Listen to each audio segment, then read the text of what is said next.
안녕하세요. 어느덧 60을 바라보는 나이가 된 여자입니다.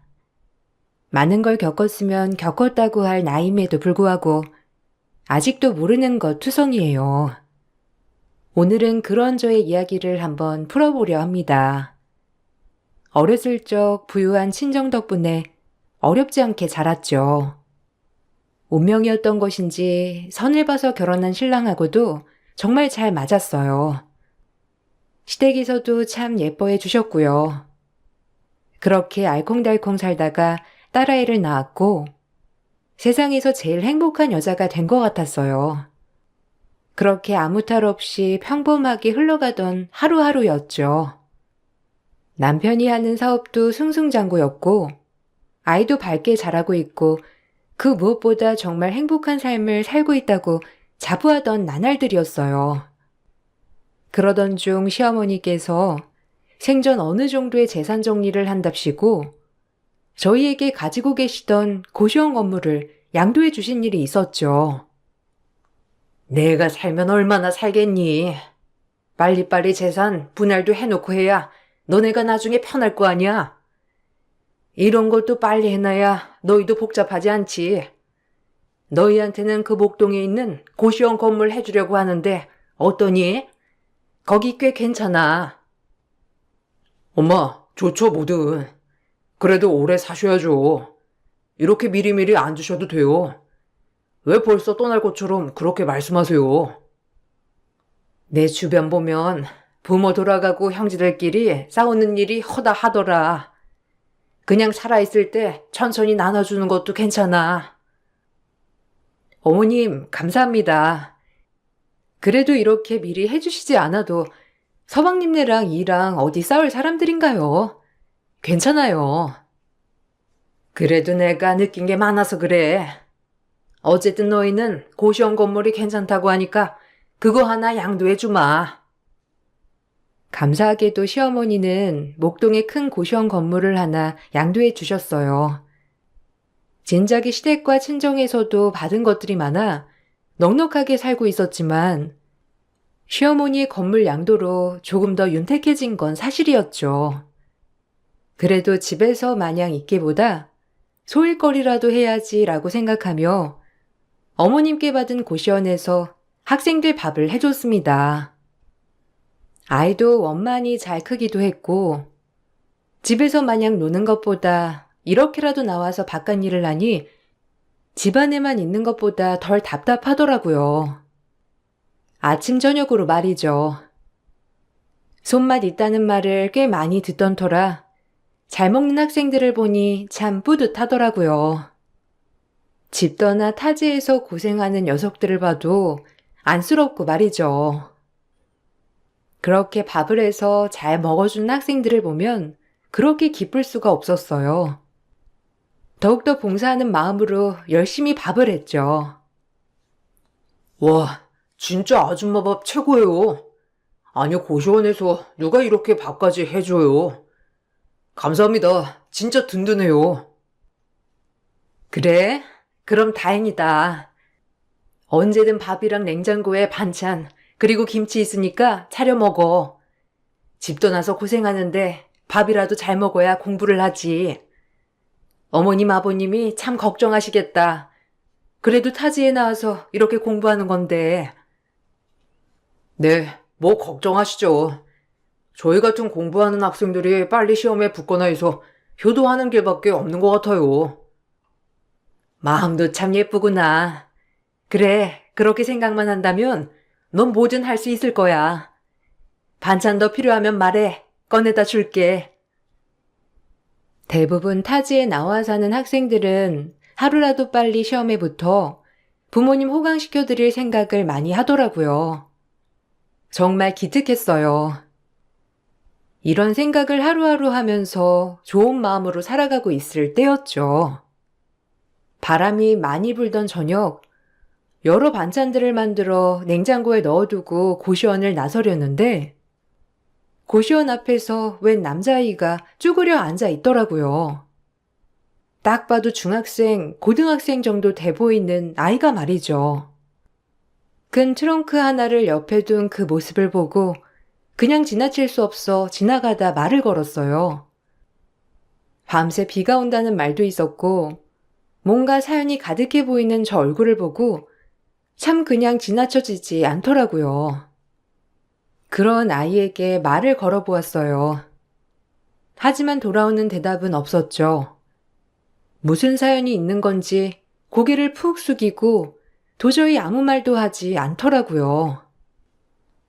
저 학생, 여기 혹시 고시원 이용하려고 온 건가? 아님 누구 기다리는 사람이라도 있는 거야? 곧 비가 올 텐데. 저의 말에도 소녀는 묵묵부답 말이 없었어요. 뭔가 말 못할 사연이 있나 싶어 그날은 그냥 집으로 돌아갔죠. 그런데 이상하게도 자꾸 자려고 누웠는데 그 소년이 아른아른 하는 게 아니겠어요? 사연 있어 보이는 그 눈빛하며 별말은 없었지만 뭔가 고단함과 힘듦이 확 느껴졌거든요. 에이, 별일 아닐 거야 라고 생각하며 잠을 청했고 그 다음날 일찍 고시원에 밥을 하러 나가던 중 그날 밤새 비를 맞고 그 고시원 앞에서 벌벌 떨고 있는 어젯밤 그 소년을 다시 마주했죠. 정말 놀라웠습니다. 학생, 괜찮아? 일단 우리 고시원에 좀 들어가자. 비도 이렇게 왔는데 하루 종일 여기 있었던 거야? 일단 좀 같이 들어가. 괜찮아요. 조금 이따 갈 거예요. 그러니까 신경 안 쓰셔도 돼요. 정말이에요. 여기서 민폐 끼쳐서 죄송합니다. 아니, 일어나봐, 일단. 비를 너무 많이 맞아 걱정돼서 그러니까. 일단 잠깐이라도 몸 좀 녹이러 우리 고시원에 들어가자, 같이. 한사코 됐다는 소년을 이끌고 고시원에 들어왔어요. 얼른 난방을 켜주고 뜨뜻한 국물에 밥을 차려주었죠. 얼마나 굶었던지 허겁지겁 먹더라고요. 무슨 사연이 있는 건지 무슨 일이 있었던 건지 묻진 않았지만 한눈에 봐도 참 삶이 고단해 보이는 어린아이 느낌이었어요. 무슨 생각이 들었는지 웬 오지랖이었는지 그날따라 그 아이에게 많은 걸 묻게 되더라고요. 이상하게도요. 무슨 일이 있었는지 혹시 물어봐도 돼? 아님, 뭐 갈 데가 없는 건지 내가 큰 도움은 못 되겠지만 얘기 한번 해줄 수 있을까? 갈 데가 없어요. 부모도 없고요. 제가 가진 돈은 이 8만 원 뿐이에요. 혹시 괜찮으시다면 8만 원어치만 여기서 재워주실 수 있나요? 막상 갈 데를 찾아도 이 돈으로는 어림도 없더라고요. 제가 여기서 지내는 동안 청소며 설거지며 다 해놓을게요. 부모님이 안 계셔? 미안. 이런 건 물어보는 게 아니었는데. 일단 빈 방이 하나 있긴 해서 거기에서 짐 좀 풀고 몸 좀 녹여. 돈 걱정은 하지 말고. 한참 어린 나이일 텐데 밥도 못 먹고. 참, 냉장고에 반찬이랑 밥통에 밥이 있으니까 배고플 때마다 꺼내 먹고. 이상하게 참 마음이 가더라고요. 누군지도 모르는 그 소년한테 말이에요. 그렇게 그 소년은 저희 고시원에서 8만 원어치만 있겠다고 했지만 청소와 설거지를 본인이 해가며 자리를 잡아갔어요. 어두웠던 얼굴 사이로 밝게 웃는 모습을 보니 참 인상도 좋고 선한 느낌이더라고요. 그리고 그 아이에게 학교를 다녀야 하지 않겠냐며 물어봤고 그 소년은 경제적인 이유로 자퇴를 했다고 했어요. 우리 딸과 동갑이었던 아이의 얘기를 들으니 부모로서 안타까운 마음이 먼저 들더라고요. 이상하게 자꾸 마음이 가는 그 소년을 후원해주고 싶다고 생각이 들었습니다. 하지만 이런 부분은 제가 결정할 수 없었기에 남편과 상의를 하게 되었어요. 남편도 선한 사람이었기 때문에 단번에 허락을 해주었지만 문제는 시어머니였어요. 그래, 후원도 나쁘지 않지. 당신이 하고 싶은 대로 그렇게 해. 참 안 됐다. 우리 소희랑 동갑인데 오갈 데도 없는 처지라니. 그러니까 말이야. 볼 때마다 안쓰러워. 그래도 혼자서 민폐 안 끼치려고 고시원 청소하고 설거지하고 하지 말래도 그렇게 해놓은다니까? 그런 거 보면 철이 다 들었나 싶더라고. 나이도 소희랑 동갑이어서 자꾸 더 마음이 쓰이나 봐. 아서라. 그래도 머리 검은 짐승인데 어디 남을 함부로 거둔다는 말이 나와? 그럴 돈 있으면 소희나 더 신경 써라. 소희는 신경 쓰죠, 어머님. 그래도 너무 안 됐잖아요. 우리가 없는 형편도 아니고 소희랑 같은 나이라고 하니까 더 마음이 쓰이고요. 어쩔 수 없는 것 같아요. 저희가 잘 알아서 할 테니까 어머님 너무 염려하지 마세요. 아셨죠? 난 어찌 불안불안하다.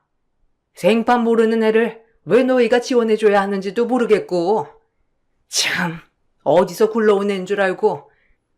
그런 애 꼭 나중에 뒤통수 치기 마련이야.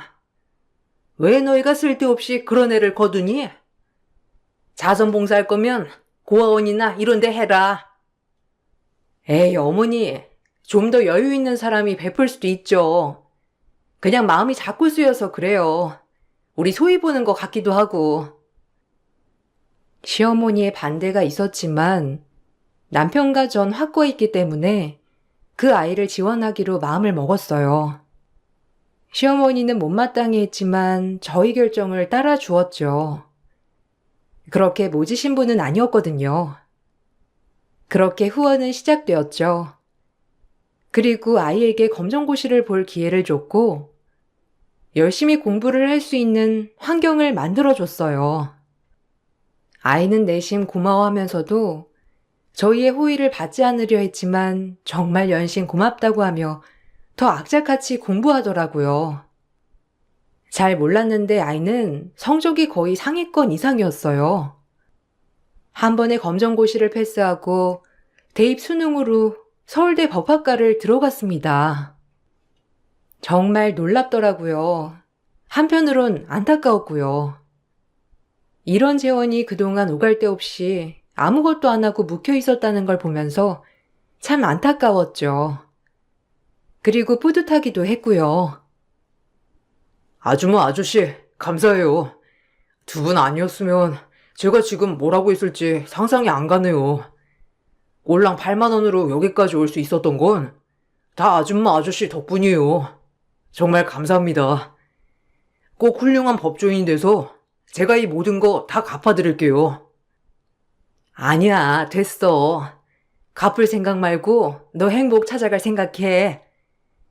그래도 이렇게 형우가 행복해하는 모습 보니까 아줌마도 기분이 너무 좋다. 아까운 머리를 낭비할 뻔했네. 안 그래? 언제든 힘든 거 있으면 아줌마 아저씨한테 얘기하고, 알겠지? 언제나 네 편이야.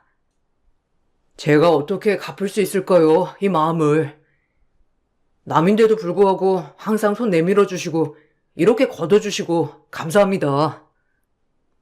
아이가 대학에 가자 그래도 본인이 아르바이트 해가며 용돈은 벌어 쓰는 것 같더라고요. 매번 용돈을 보내주면 늘 많다고 안 보내주셔도 된다고 하는 겸손한 아이였기에 더더욱 잘해주고 싶었죠. 그렇게 아이는 악착같이 공부해서 로스쿨에도 진학을 했어요.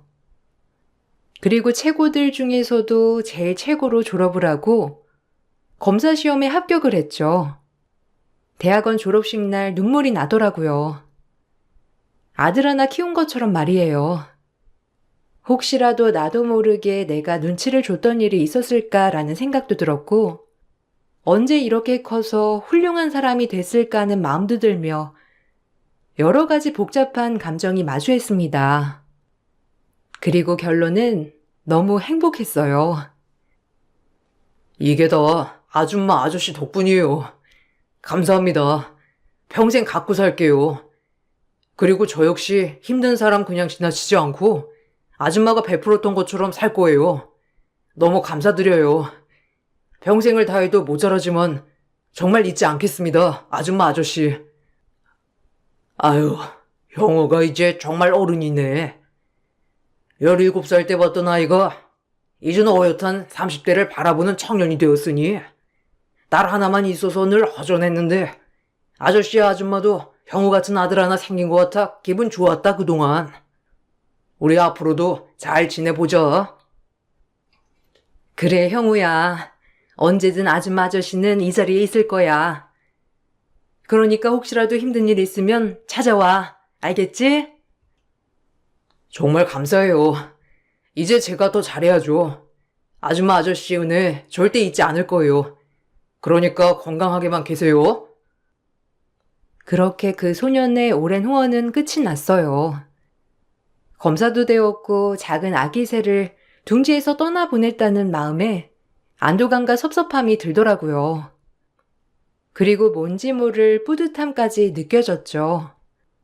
그렇게 아이와는 좋은 관계로 지내고 있었습니다. 그러던 중 딸아이가 결혼을 하겠다고 남자친구를 데리고 온다고 하더라고요. 우리 딸이 어떤 남자를 만날까 하는 생각에 궁금해하던 찰나 딸아이가 데리고 온 남자를 보고 저와 남편은 입을 다물지 못했죠.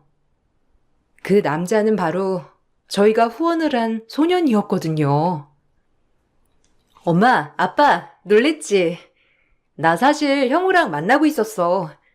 그리고 결혼 생각하면서 만나는 거라 엄마 아빠한테 말하고 싶었어. 아니, 이게 어떻게 된 거야? 어머, 형우랑 언제부터 둘이? 그럼 계속 몰래 만났던 거야? 웬일이니? 참 어떻게 이런 일이? 죄송합니다. 진작 말씀드렸어야 했는데 제가 검사라도 돼야 아줌마 아저씨한테 떳떳하게 인사드릴 수 있을 것 같았어요.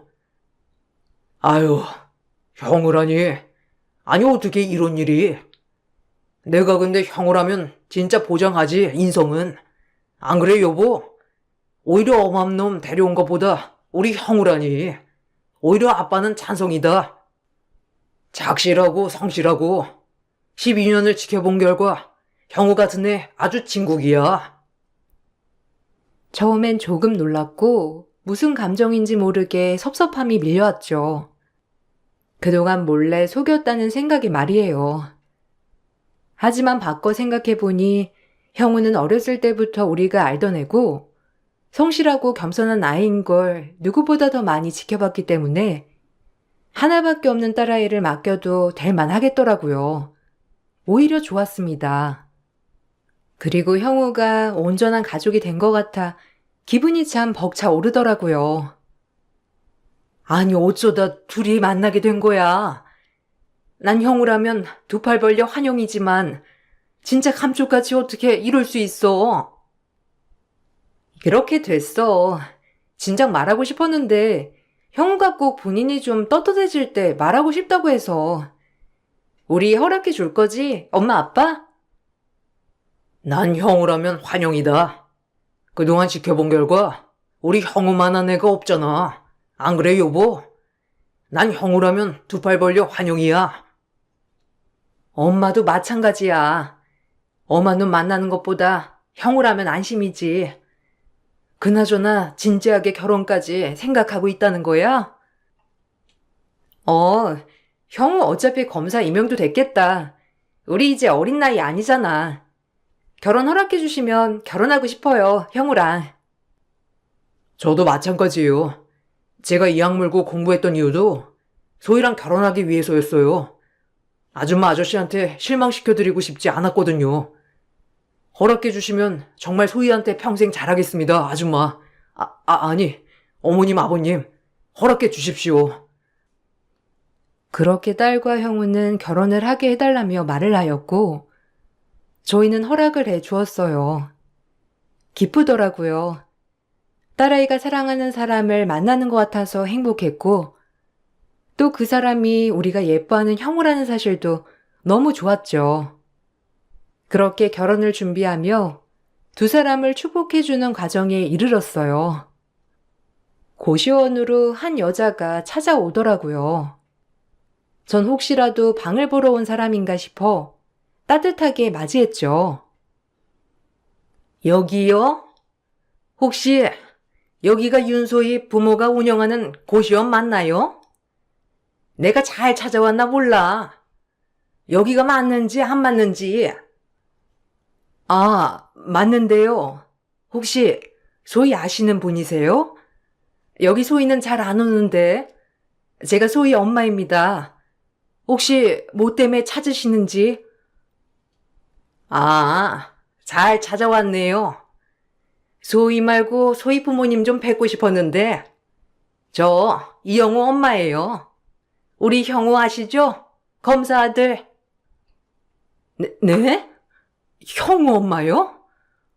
어머, 안녕하세요. 형우한테 한 번도 듣지 못해서 처음 뵙네요. 일단 여기 앉으세요. 형우에게 한 번도 엄마 얘기를 들은 적이 없어 놀랐어요. 그리고 여길 왜 찾아왔나 싶었고요. 한눈에 봐도 딱 형우랑은 정반대되는 이미지더라고요. 겸손하고 착한 형우와는 달리 사람을 아래로 내리깔아보는 저 눈빛부터 좀 쎄했어요. 그런 여자 입에서 나온 말은 감히 놀라웠습니다. 아니, 어이가 없었죠. 이제와 나타나서 사이에 엄마 행세를 하면서 제 딸을 깎아내리더라고요. 아니, 다름이 아니라 우리 형우 뭐 이 집에서 후원도 해주고 그래서 좋은 대학도 다니고 다 들었어요. 근데 유전자가 안 좋았으면 검사 됐을까요? 뭐 지금 나랑 형우랑 잠깐 오해가 있어서 서로 연락은 안 하고 있긴 한데 내가 엄마니까 날 외면할 수도 없을 거고 본론부터 말하자면 형우가 맞는다고 하는 애 이 집 딸이잖아요. 그렇죠? 솔직히 학벌이며 직업이며 우리 검사 아들에 못 미치지 않나요? 뭐 집이 좀 잘 산다는 거 말고는 애가 영 볼 게 없던데. 감히 검사한테 시집을 오려고 해? 뭐라고요? 아, 지금 말 다 하셨어요? 아, 기가 막혀. 이보세요. 여기 온 목적이 뭡니까? 형우랑 다 합의된 방문인가요? 합의는 무슨? 내가 형우 엄마라니까 뭘 합의해요, 합의긴. 핏줄이 합의하고 말고 할 게 어딨어. 일단 이 말하러 왔어요. 우리 검사 아들, 나 그렇게 모자란 며느리한테 장가 못 보내지. 그러니까 열쇠 3개 해줄 거 아니면 접어요. 알겠어요? 그렇게 형우 엄마는 그 말을 끝으로 고시원을 나섰어요. 정말 어처구니가 없더라고요. 뭐 이런 사람이 다 있나 싶었고 저리 뻔뻔하니 자식을 그 어린 나이에 밖으로 내몰았구나 하는 생각이 들었죠.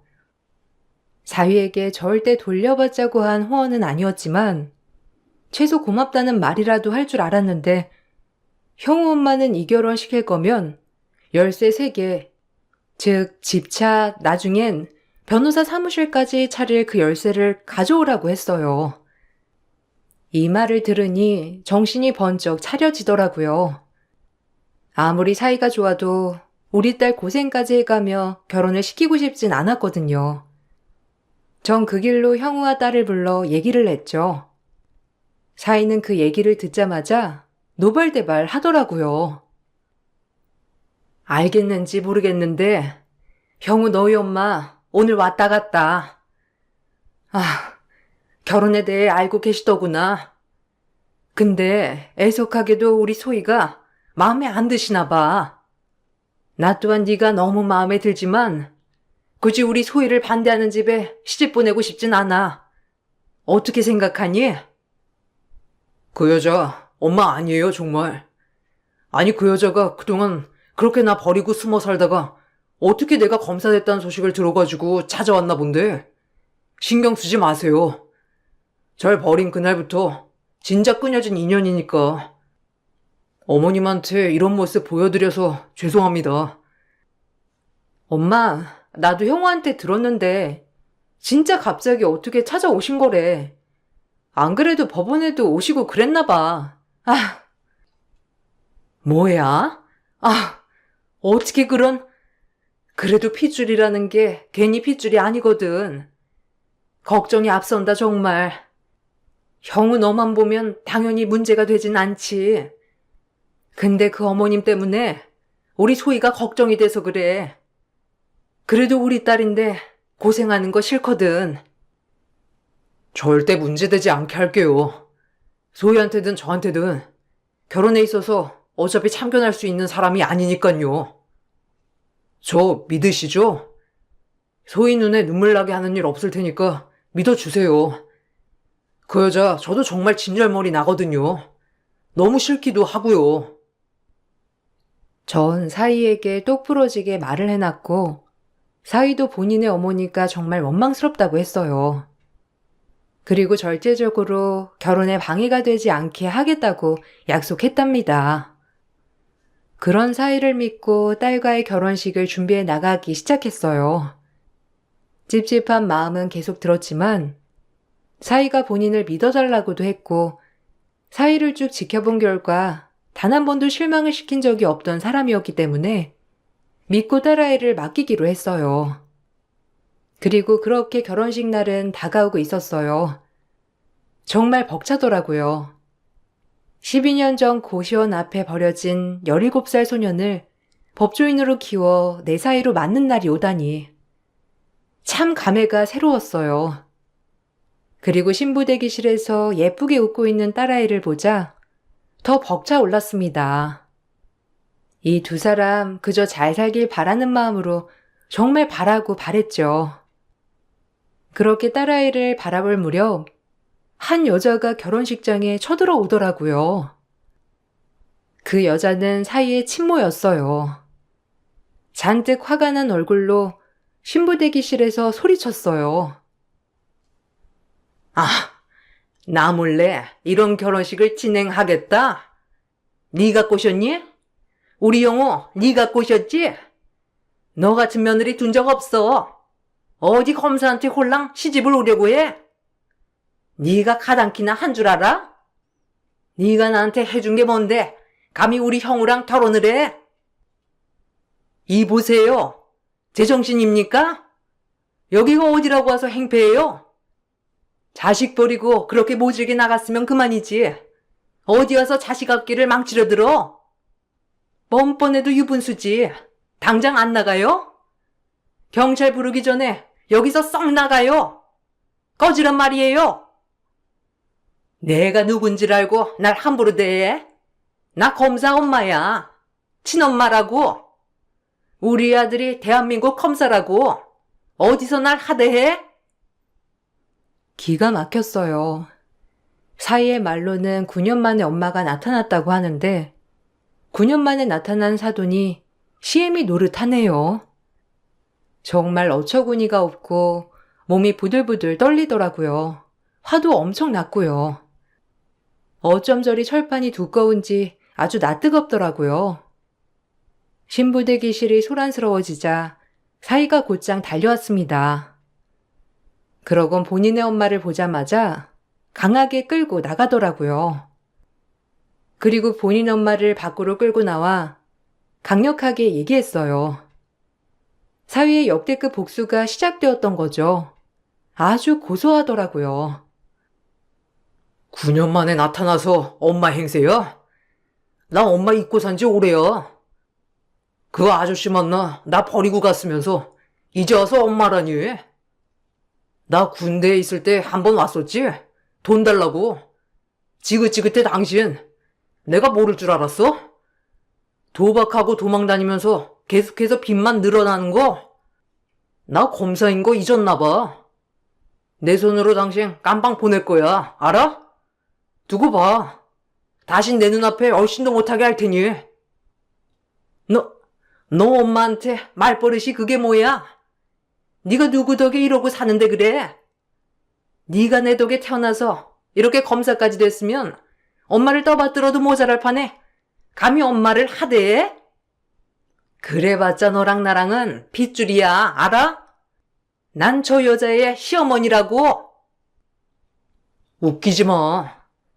피를 다 뽑아버리고 싶을 지경이니까. 나 그렇게 버리고 가고 어머님 아버님 덕분에 이 자리까지 온 거야. 감사해도 모자랄 판에 뻔뻔하게 이대로 못 넘어가. 당장 구속 수사할 거니까 기다려. 검사의 위험을 보여주겠어. 그러곤 바로 사위는 본인이 같이 일하고 있는 사무실 사람들에게 전화해 곧바로 본인의 엄마에게 구속영장을 신청하더라고요. 알고 보니 사위의 친모는 도박에 미쳐있던 사람이었죠. 정가도 3범이나 되더라고요. 그리고 지금은 개모임에서 개똥까지 떼어먹고 도주 중이었고요.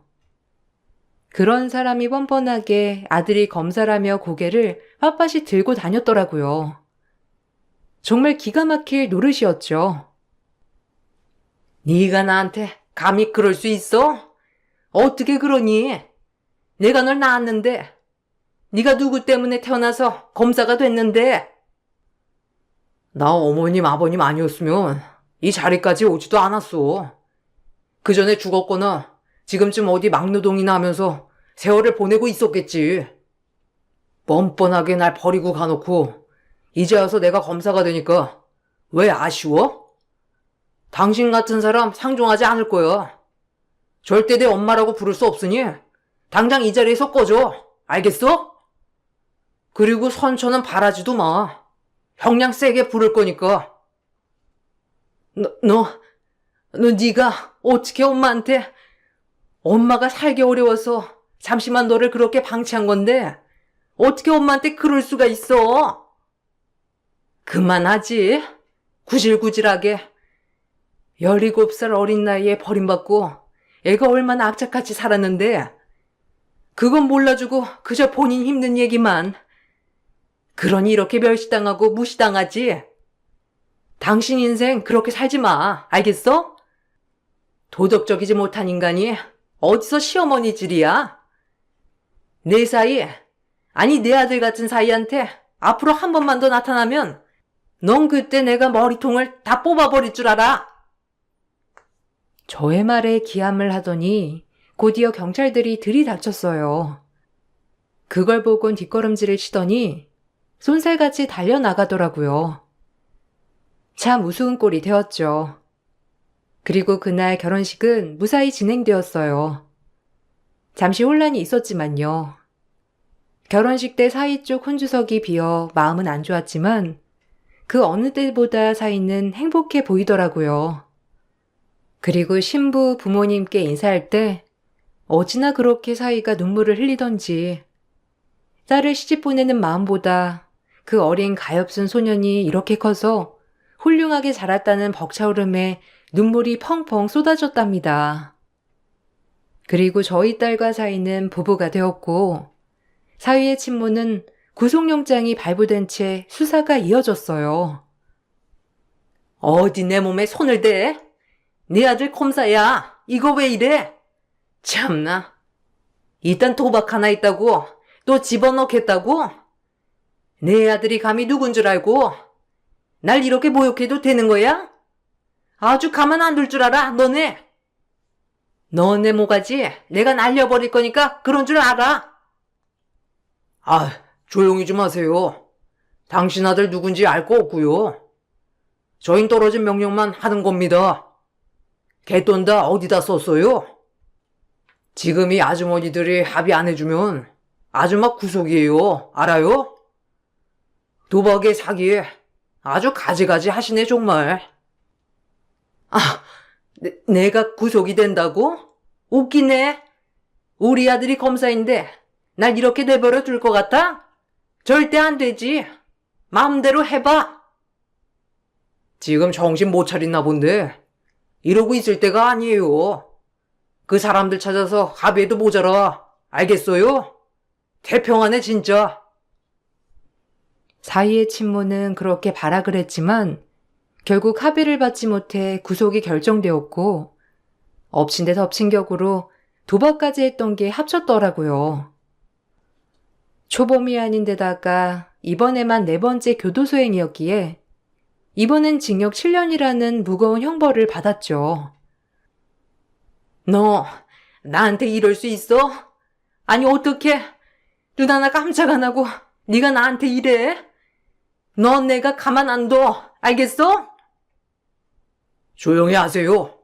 여기가 어디라고 소란입니까? 하여간 더 이상 소란스럽게 하면 즉각 조치하겠습니다. 앉으세요. 사위는 눈 하나 깜짝 안 하고 구속을 시키더라고요.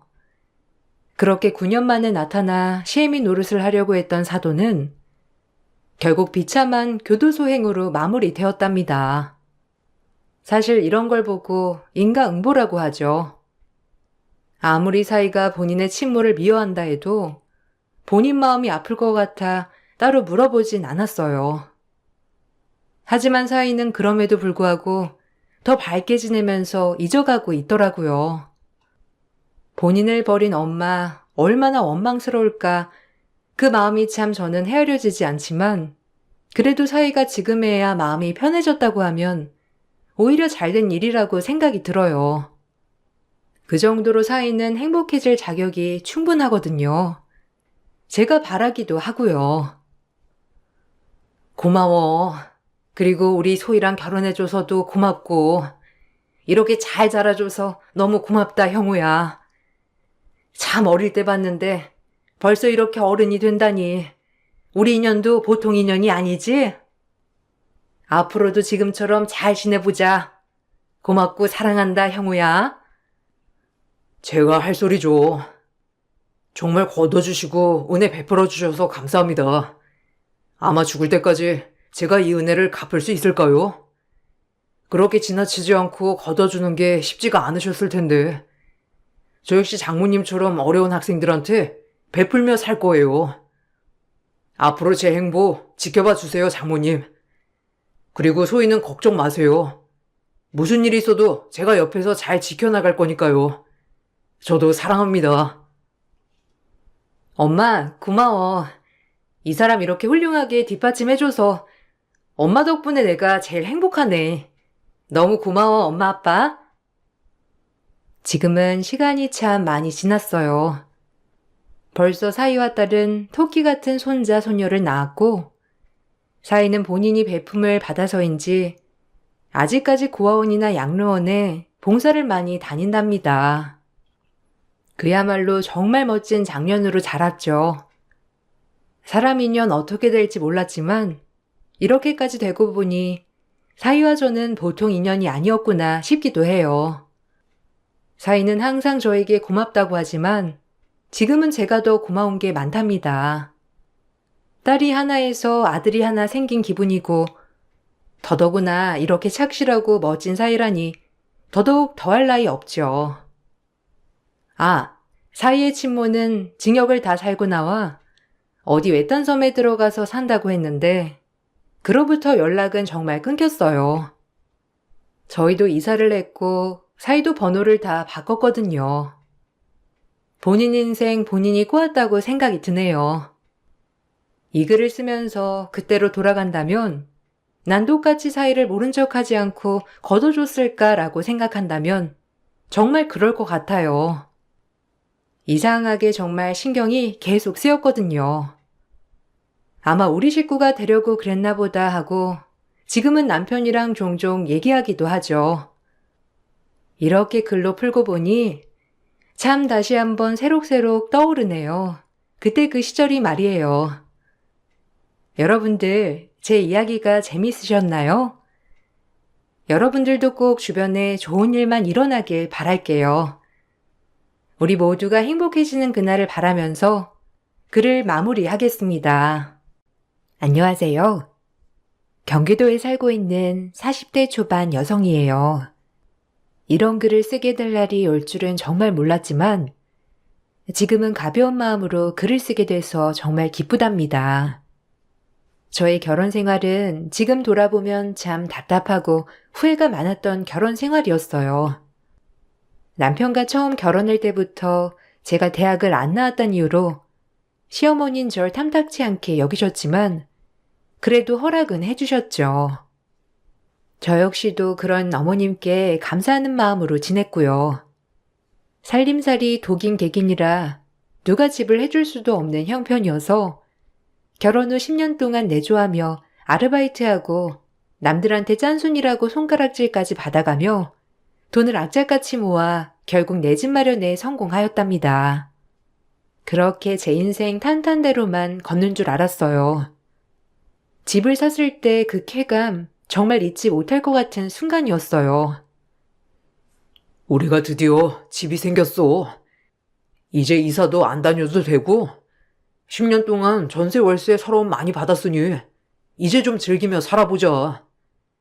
내 인생도 이렇게 벼뜬 날이 있다니 너무 좋다. 당신도 수고 많았어, 그동안.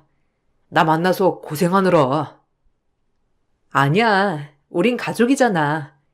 그래도 이렇게 집까지 마련하고 빚은 좀 늘었지만, 그래도 이제 마음이 정말 편해서 다행이야. 우리 현지랑 당신이랑 세 식구 도란도란 살아보자. 내가 더 잘하도록 노력할게. 이제 고생 끝, 행복 시작이야. 엄마가 반대하는 결혼까지 해가면서 자기랑 이렇게 살기까지 진짜 많은 시간이 흘렀다. 고마워. 정말 내 옆에 있어줘서. 알긴 안 해. 이제 우리 현지랑 세 식구 행복게만 남았으니 과거 얘기는 그만하자. 그땐 그때고 지금은 지금인데 뭐. 남편은 오히려 과거에 있었던 일을 얘기하며 저한테 미안해했고 이렇게 된 게 제 덕분이라며 정말 고마워했어요. 그야말로 행복이 코앞이었죠. 이제 고생 끝이라고 생각하고 있을 무렵 행복 뒤에 검은 먹구름이 몰려오고 있더라고요. 오랫동안 한 직장에서 일을 했던 남편은 회사 사정이 어려워 권고사직을 당하고 말았고 꼴랑 퇴직금 몇 푼으로 근근히 살아가야 하는 처지가 되었어요. 집이 생겼기 때문에 더더욱 열심히 살아야겠다고 다짐했던 그때 저희에게 불행이 닥쳐온 것이었죠. 한창 일할 나이에 남편의 실직은 집에 커다란 영향을 불러왔고 저 역시 조금 더 악착같이 허리띠를 졸라매야 했습니다. 말은 명예퇴직인데 권고사직이지 뭐. 아, 이제 뭐 먹고 사냐? 당장에 다 어린 사람들 뽑지. 누가 나 같은 사람 채용하겠어. 그래도 알아는 봐야지. 일단 퇴직금 남은 거랑 해서 조금 생활하다가 자기 취직하면 그때부터 더 괜찮아질 거야. 힘들어도 잘 헤쳐나가 봐야지. 우리 더 어려울 때도 많았잖아. 분명 일할 때는 많으니까 너무 걱정하지 마. 알겠지? 나도 도울게. 당장에 일자리부터 알아봐야지. 이렇게 마냥 놀 수도 없고. 미안하다. 너 볼 낯이 없다 내가. 행복 시작인 줄 알았더니. 아니야, 됐어. 가족끼리 무슨. 자기도 좋은 회사 들어갈 수 있으니까 너무 그렇게 낙담하지 마. 혹시 알아? 연봉 더 많이 받을지. 남편은 저에게 미안해했고 그거면 충분했어요. 사실 남편 잘못이라기보다 회사 사정 때문에 그런 거니까 이해하기로 했어요. 그리고 계속 제가 편의점이며 마트 캐셔 등등 아르바이트를 지속했었기 때문에 생활은 어느 정도 가능했어요. 하지만 딸이 원하는 피아노 학원을 보내주지 못해 마음이 너무 불편하고 안 좋았어요. 무슨 부귀 영화를 누리자고 애 학원 하나 못 보내는 형편이 되었나 싶을 정도로 말이죠. 엎친 데 덮친 겨 이 와중에 시댁은 부동산 사기를 당해 그동안 가지고 있던 전 재산도 잃고 길거리에 나앉게 되었습니다. 그들은 오갈 데가 없어지자 한밤중에 저희 집으로 몰려오게 되었어요. 정말 답답한 나날들이었죠. 솔직히 시부모 모실 수 있다고 생각했습니다. 하지만 저희 시부모님의 만행을 보면서 점점 집안은 풍비박산 나기 시작했죠. 내 팔자가 무슨 팔자라니? 다 늙어서 이제 밥 먹을 걱정은 없겠다 했더니 지금 네 애비가 사기를 당해가지고 지금 이렇게 당장에 내일 밥 먹을 걱정을 해야 하는 팔자라는 게 믿기지가 않는다 정말. 아유, 어디 한번 나처럼 불쌍한 사람 있으면 나와봐. 아, 그만해. 몇 번을 말하는 거야? 사람이 잘 좀 해보겠다고 한 건데 나도 당신 푸념 지쳐 죽겠단 말이야. 그만 말해. 뭐예요? 지금 누구 때문에 대신세가 이렇게 됐는데 지금 어디다 대고 큰 소리예요? 아주 웃기는 양반 아니야 이거? 아, 그만들 하시고요. 내 집처럼 편안하게 계세요. 아들 집인데요, 뭐. 그리고 제가 장남이기도 하고 당연히 모셔야죠. 당연하지. 큰아들 이렇게 집 사가지고 잘 사는데 오빠가 엄마 아빠 모셔야지. 그럼 누가 모셔? 엄마, 내 집처럼 편안히 있어. 아빠랑 엄마 그만 싸우시고 일단은 그래도 오빠 집에 왔으니까 좀 마음 좀 푸세요, 둘 다. 이제 어쩔 도리도 없잖아. 언니, 괜찮죠? 그럼 당연하지. 뭘 물어. 제가 있으니까 여기 편안히 계세요. 아들 좋다는 게 뭡니까? 엄마 아빠 아들 믿고 푹 쉬세요. 그들의 대화를 듣고 있는데 마음이 불편했어요. 시댁이 오갈 데가 없다고 저희 집에 들어온 뒤로 남편은 눈에 띄게 달라졌고 다정까진 아니더라도 평소에 그래도 제 생각을 조금이라도 해준 사람이었지만 시댁이 들어온 이후로는 늘 시어머니 눈치만 살피며 저에게 더 잘하라고 신신당부를 하더라고요. 가뜩이나 생활비도 빠듯하고 힘든 와중이었는데 더 힘들어진 건 사실이었죠. 행여라도 우리 엄마 아빠 눈치 줄 생각 마. 살다 보면 실수할 수도 있는 거고 내가 아들인데 내가 모셔야지. 동의하지? 그래, 알겠어. 자기 마음. 그래도 막상 대책은 세워야지. 그냥 마냥 이렇게 지낼 순 없잖아. 현지도 불편해할 건데. 전혀 안 그래. 엄마 아빠한테도 편히 계시라고 할 거니까 너만 잘하면 되는 거야. 내가 큰 아들이니까 이해해 무조건. 남편은 무조건적으로 제가 이해하길 바랬고 저 역시도 이해를 해야 한다고 생각했습니다. 처음엔 말이죠. 하지만 오래가지 않았어요. 그렇다고 시어머니가 제 마음을 알아주시는 분도 아니었습니다. 애초에 저를 못마땅한 며느리로 생각하는 분이었기 때문에 시어머니는 같이 살게 되자 오히려 시집살이를 이때서야 마구마구 시키더라고요. 여러 가지가 겹쳐 상황이 많이 힘들었어요. 누구 하나 저의 편이 돼주는 사람은 없었고요. 오히려 저를 못 부려먹어서 다들 안달이 났었죠. 뭔가 마음이 참 지치더라고요. 본인들이 사기를 겪은 것의 울분을 저에게 풀듯이 언제나 말은 날이 섰으며 결혼 10년 차여도 익숙해지지 않는 시집살이였어요. 아유, 작은 방 외풍이 부는지 진짜 허리 아파서 못 자겠더라. 내 집처럼 생각하라더니 불편해서야 원. 아침 반찬은 이게 다니? 너 우리 홀대하는 거야 뭐야? 그래도 최소 반찬 5개 정도는 올려놔야지. 꼴랑 국에 밑반찬 몇 개. 너무하다 정말. 장을 못 봤어요. 장 보고 와서 반찬 해드릴게요. 그리고 아침에 헤비하게 드시면 몸에 이롭지 않으세요. 간단히 먹어야 좋은 거라고요. 더더욱 나이 들었을 때 말이죠. 하기 싫어서가 아니라 어머님 고지혈증도 있으신데 조금 가볍게 드셔보세요. 뭐야? 아주 이게 반찬하기 싫어서 별별 핑계를 다 대네. 너 지금 우리가 여기 들어왔다고 나 무시하는 거야 뭐야? 그러게. 언니 너무하다 진짜. 우리 얹혀 산다고 무시하는 거예요? 막말로 여기가 오빠 집이지 언니 집 아니잖아요. 애초에 결혼 때부터 분가했으니까 지금 그냥 시집이랑 같이 산다고 생각해요. 얹혀 산다고 무시하지 말고요. 웃기는 언니야 정말. 얹혀 살긴 뭘 얹혀 살아 우리가. 우리 아들이 여기 떡하니 있구만. 우릴 보시는 거지. 아들아, 그렇지?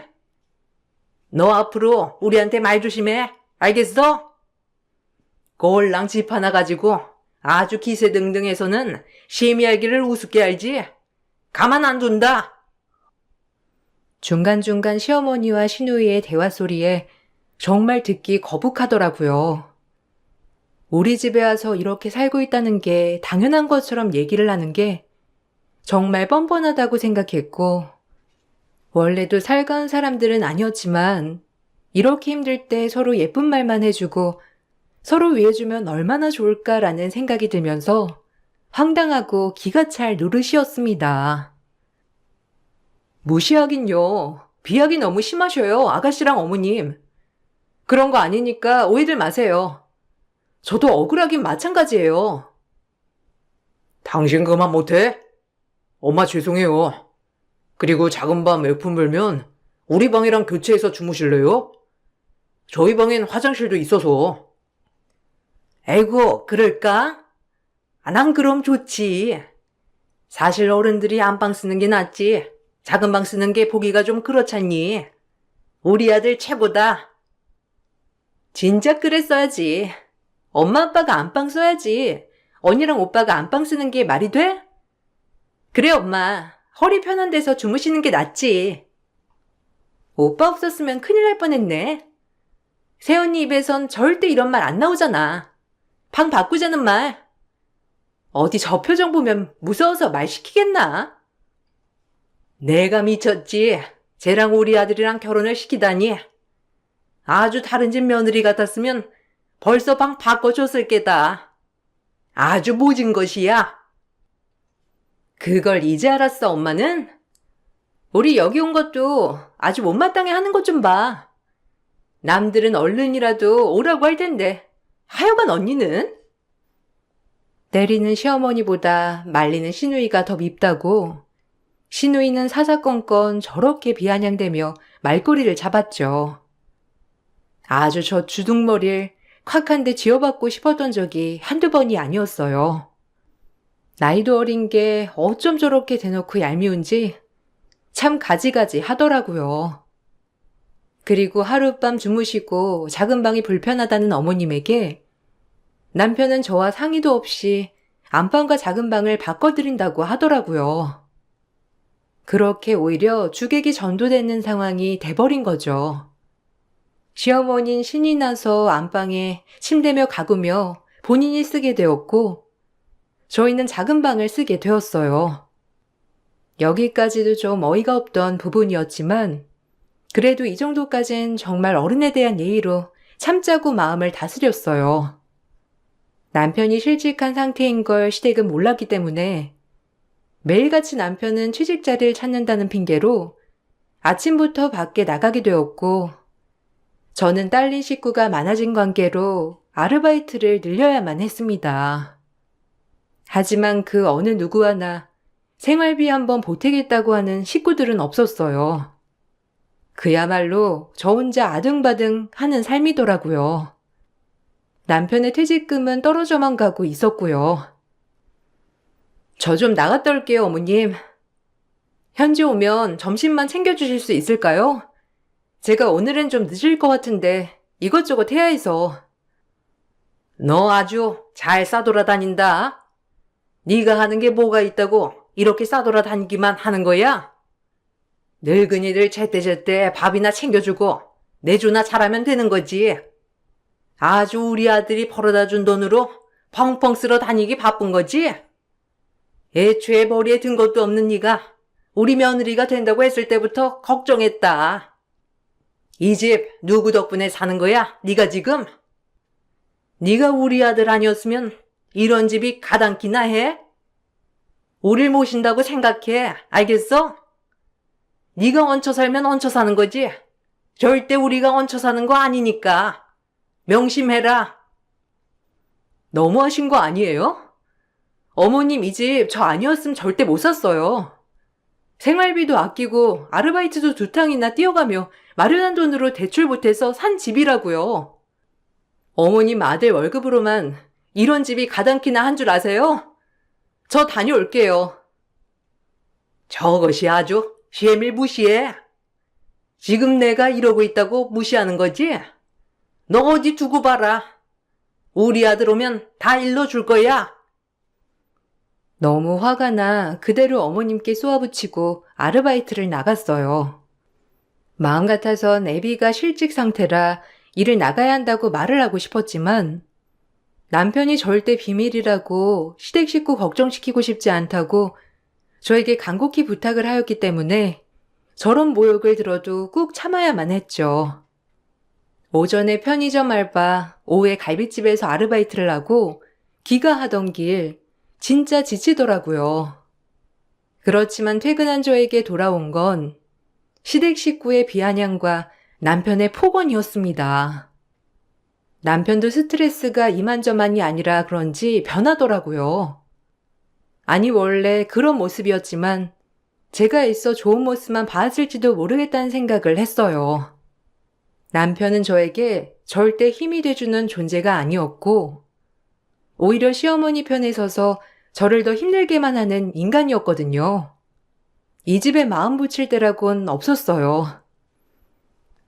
참. 이제서야 기어오는 거 봐라. 우리가 저녁을 못 먹었든 신경도 안 쓰더니 넌 갈비 먹고 온 거냐? 갈비 냄새 난다. 아니요. 뭐 좀 일이 있어서 잠깐 들렸던 거예요. 식사는 하셨어요? 요즘 정신이 없어서 이 시간까지 안 드신 건 아니죠? 지는 갈비 처먹고 오린 꼴랑 찬밥으로 밥을 때우게 하고 애비야, 이게 정상인 거야? 너 입이 있으면 말을 해봐. 당신 요새 살림하긴 하는 거야? 어머니 아버지가 집에 있으면 더 잘해야 할 거 아니야? 왜 이렇게 밖으로 나가도냐고. 뭐? 당신이 지금 그렇게 말할 자격이나 있어? 내가 누구 때문에 밖으로 놔뒀는데. 그리고 어머님, 밥 한번 차려 드시는 게 그렇게 어려우세요? 평상시에 그럼 어떻게 드셨어요? 저 진짜 지치고 힘드니까 말 조심 부탁드릴게요. 어머나, 얘 쌍심시키고 말하는 것 좀 봐라.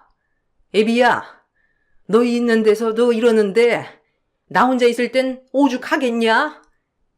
일해서 돈 없는 부모는 부모도 아니라고 했다고. 내가 이런 홀대를 받게 될 줄 누가 알았어?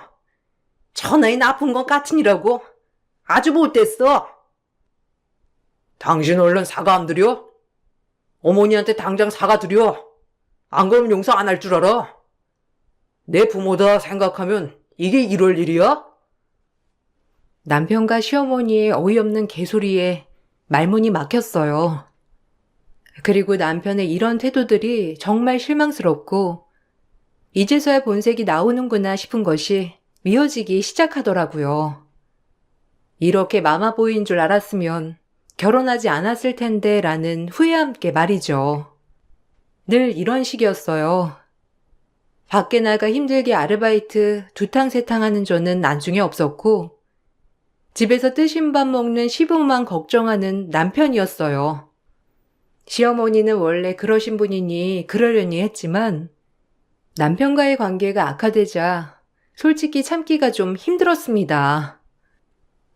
엄마한테 다 들었어요. 언니 너무한 거 아니에요? 혼자 갈비 먹고 우리 엄마 아빠는 라면 먹게 해요, 지금? 그게 인간이에요? 아가씨, 말 조심해요. 나 지금 엄청 참고 있으니까. 그리고 내가 갈비 먹었다는 증거 있어요? 설령 먹었다 한들 내가 이렇게 아가씨한테까지 홍게 들어야 하는 입장인가요? 아가씨 지금 일하고 있죠? 아가씨도 생활비 내도록 해요. 어머님, 아버님이야 뭐 그렇다 치지만 아가씨는 내야죠. 물세, 전기세, 밥값 이런 거 기본적으로 내야 하는 거 아니에요? 이번 주까지 주세요. 웃겨 진짜. 오빠 믿고 설치는 거예요 지금? 생활비라니. 내가 내 오빠 집에 사는데 왜 생활비를 내야 하는데요? 아가씨 성인이잖아요. 제가 아가씨까지 부양해야 할 의무는 없다고 생각하는데. 아가씨한테 생활비 받으면 그 돈으로 어머님 아버님 갈비 사드릴 테니까 이번 주까지 돈 준비해줘요. 매월 10일 이때 생활비 받을게요. 30만 원씩 아셨죠? 오빠도 알아요? 진짜 웃겨. 아주 돈돈돈. 사람 질리게 하는데 뭐 있다니까. 오빠 안 만났으면 아마 언니도 이렇게 살기 힘들었을걸요? 이 집도 오빠 명의잖아요. 그런데 왜 이렇게 설쳐대는지. 솔직히 막말로 언니만 남 아니에요? 피도 안 섞인? 남이라면 할 말 없네요. 그럼 남인 저한테 아무것도 바라지 말고 그렇게 위대한 오빠한테 다 해달라고 하세요. 진우는 오히려 저에게 한 방 먹고 말문이 막혔어요. 얼마나 고소하던지. 하지만 생활비 얘기가 시어머니 귀에까지 들어갔고, 시어머니는 시댁 식구들의 짐을 싸고 남편 앞에서 되지도 않는 연기를 하더라고요. 그 모습을 보고 남편은 불같이 화를 냈고요. 또 욕을 먹는 건 저였고, 이 집에서 저만 나쁜 년, 모진 년 소리를 들어야만 했어요. 남편은 성인군자인 양 행동하더라고요. 내가 서러워서 여기 있겠냐? 며느리 눈치를 이렇게야 봐야 하는데, 이제 하다 우리 딸한테까지 눈치 주는데 여기로 어떻게 붙어 있으란 거야? 나 못 산다. 내가 길바닥에 나앉든 어디 들어가든 알아서 할 거니까 이 어미 말리지 마. 속상해 정말. 이 밤에 어딜 간다고 그러세요? 당신 사가 못 드려? 그리고 생활비 얘기는 왜 해가지고? 가족끼리 정말 이럴래? 내 말이 틀려? 지금 우리가 어떻게 살고 있는데 아가씨한테라도 생활비는 받아야 할 거 아니야. 당신 정말 몰라서 그래? 그래도 그렇지. 어머님 마음 불편하게 하면서까지 그러고 싶지 않다고. 그러니까 닥달하지 마, 내 식구들한테. 나랑 현지는 당신 식구 아니고? 진짜 너무한다. 그래, 말이 나와서 그렇지. 어머니가 끔찍이 아끼는 장남 실직했어요. 알아요? 그래서 저 계속 아르바이트 해가며 생활비에 보탬이 되고 있고요. 그런데 이렇게까지 하고 싶으세요? 지금 어머님이 드시고 있는 밥, 생활하는 전기, 물, 다 제 주머니에서 나오는 돈이라고요. 그러니까 함부로 그렇게 저 무시하지 마세요. 뭐야? 지금 얘 말이 사실이야? 아니 우리 아들이 어쩌다가 실직을?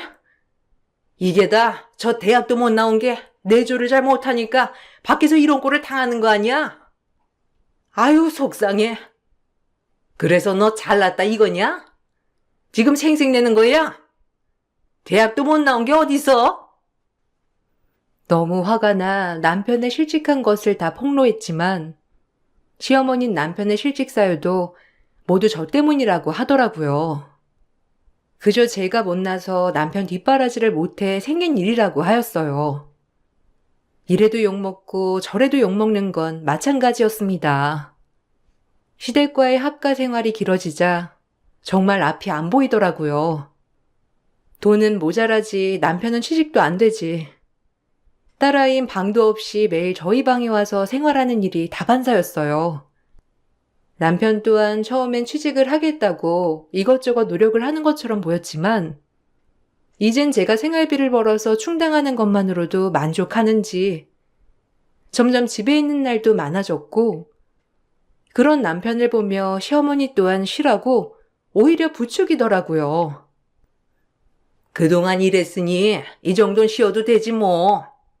가장이 좀 바뀌면 어떠냐? 요즘 세상에. 너 스트레스 받지 말고 집에 있어 그냥. 그래도 취직하긴 할 건데 좀 나중에 하려고요. 어차피 지금 막상 나온 데도 없고 내년 상반기 정도나 돼야 공채도 뜨지. 그래. 이왕 이렇게 된 거 안식년이라고 생각하렴. 그리고 제 하루에도 몇 항씩 아르바이트 뛰면서 잘도 벌어오는데 뭘 그리 걱정을 해. 사실상 대학도 안 나온 며느리 이렇게 받아준 것만으로도 쟨 감사해야 해. 평생을 효도해야 해. 어머님과 남편이 하는 얘기를 들으니 내가 지금 뭐하고 있나 싶은 연타가 왔어요. 어려울 때일수록 서로 돕는 게 식구인데 나 혼자만 이 집 식구라고 생각하는구나. 이 집에서 나는 그냥 돈 벌어오는 기계, 그 이상도 그 이하도 아니었구나 하는 생각에 제 앞날이 처량했죠. 그렇게 그런 말을 듣고 그날 마지막 타임 아르바이트를 끝내고 집에 오는 길가에 파는 호로록 낙지가 너무 먹고 싶었어요. 그날따라 왜 이렇게 맛있어 보이던지 점심도 못 먹고 하루 종일 일했더니 사실 배고픈 건 사실이었죠. 마침 어제 오늘 연장으로 아르바이트 2시간을 더 했기 때문에 추가 수당까지 받았고 저 낙지 한 꼬치로 보상해주고 싶었어요. 이윽고 정말 호로록 낙지 꼬챙이로 하나를 사서 벤치에서 먹고 있었습니다. 한참 먹고 있는데 가족들이 저 멀리서 저 빼고 삼겹살을 먹고 식당에서 나오더라고요. 요지로 일을 쑤시면서 말이죠. 그 모습을 보니 이 낙지 하나 먹는 거 뭐 그리 어려운 일이라고 눈치를 봤나 싶었죠. 그리고 곧 시어머니도 저를 발견하고 제 앞으로 다가오셨어요.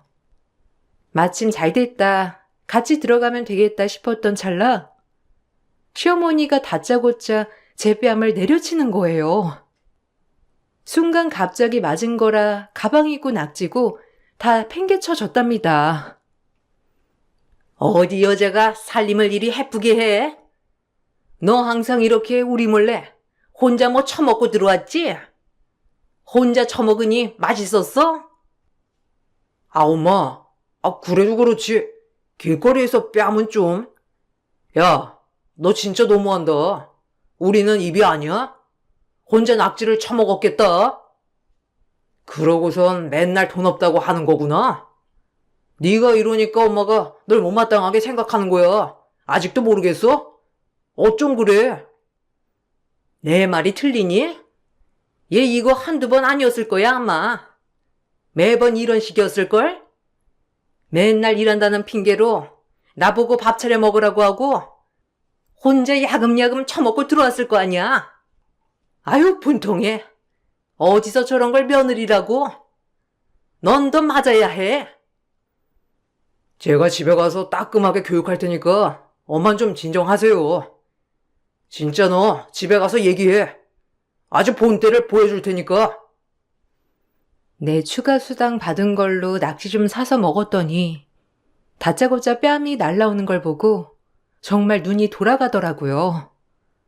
그리고 옆에서 남편이 혼자만 처먹는다는 둥 이런 얘기를 하니 더욱더 화가 났습니다.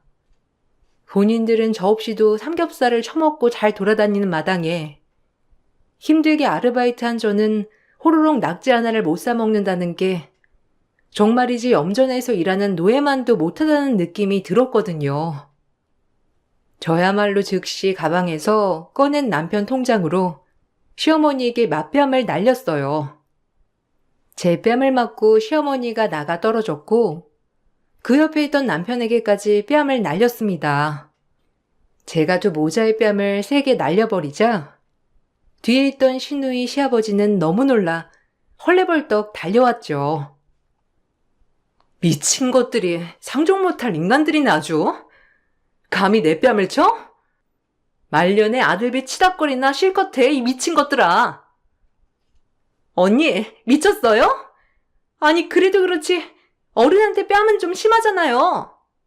오빠, 엄마, 괜찮아? 정신이 나가도 단단히 나갔어. 감히 하늘 같은 지압이랑 시어머니를 때리는 경우가 어디 있어요? 언니 진짜 돌아도 단단히 돈 거죠? 그러지 않고서야. 너도 맞고 싶니? 입 닫어. 내 말 그대로야. 이제 너희들끼리 아등바등 살아봐. 말년에 며느리가 주는 밥 먹으면서 고상하게 우아 떨고 살고 싶었나 본데 웃기지 말고.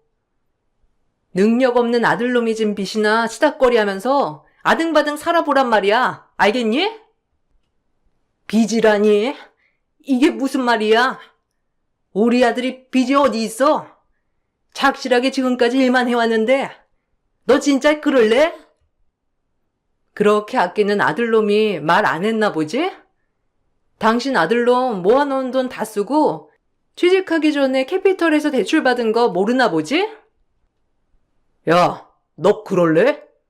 그것까지 엄마한테 얘기하면 어떡해? 아, 엄마, 신경 쓰지 마요.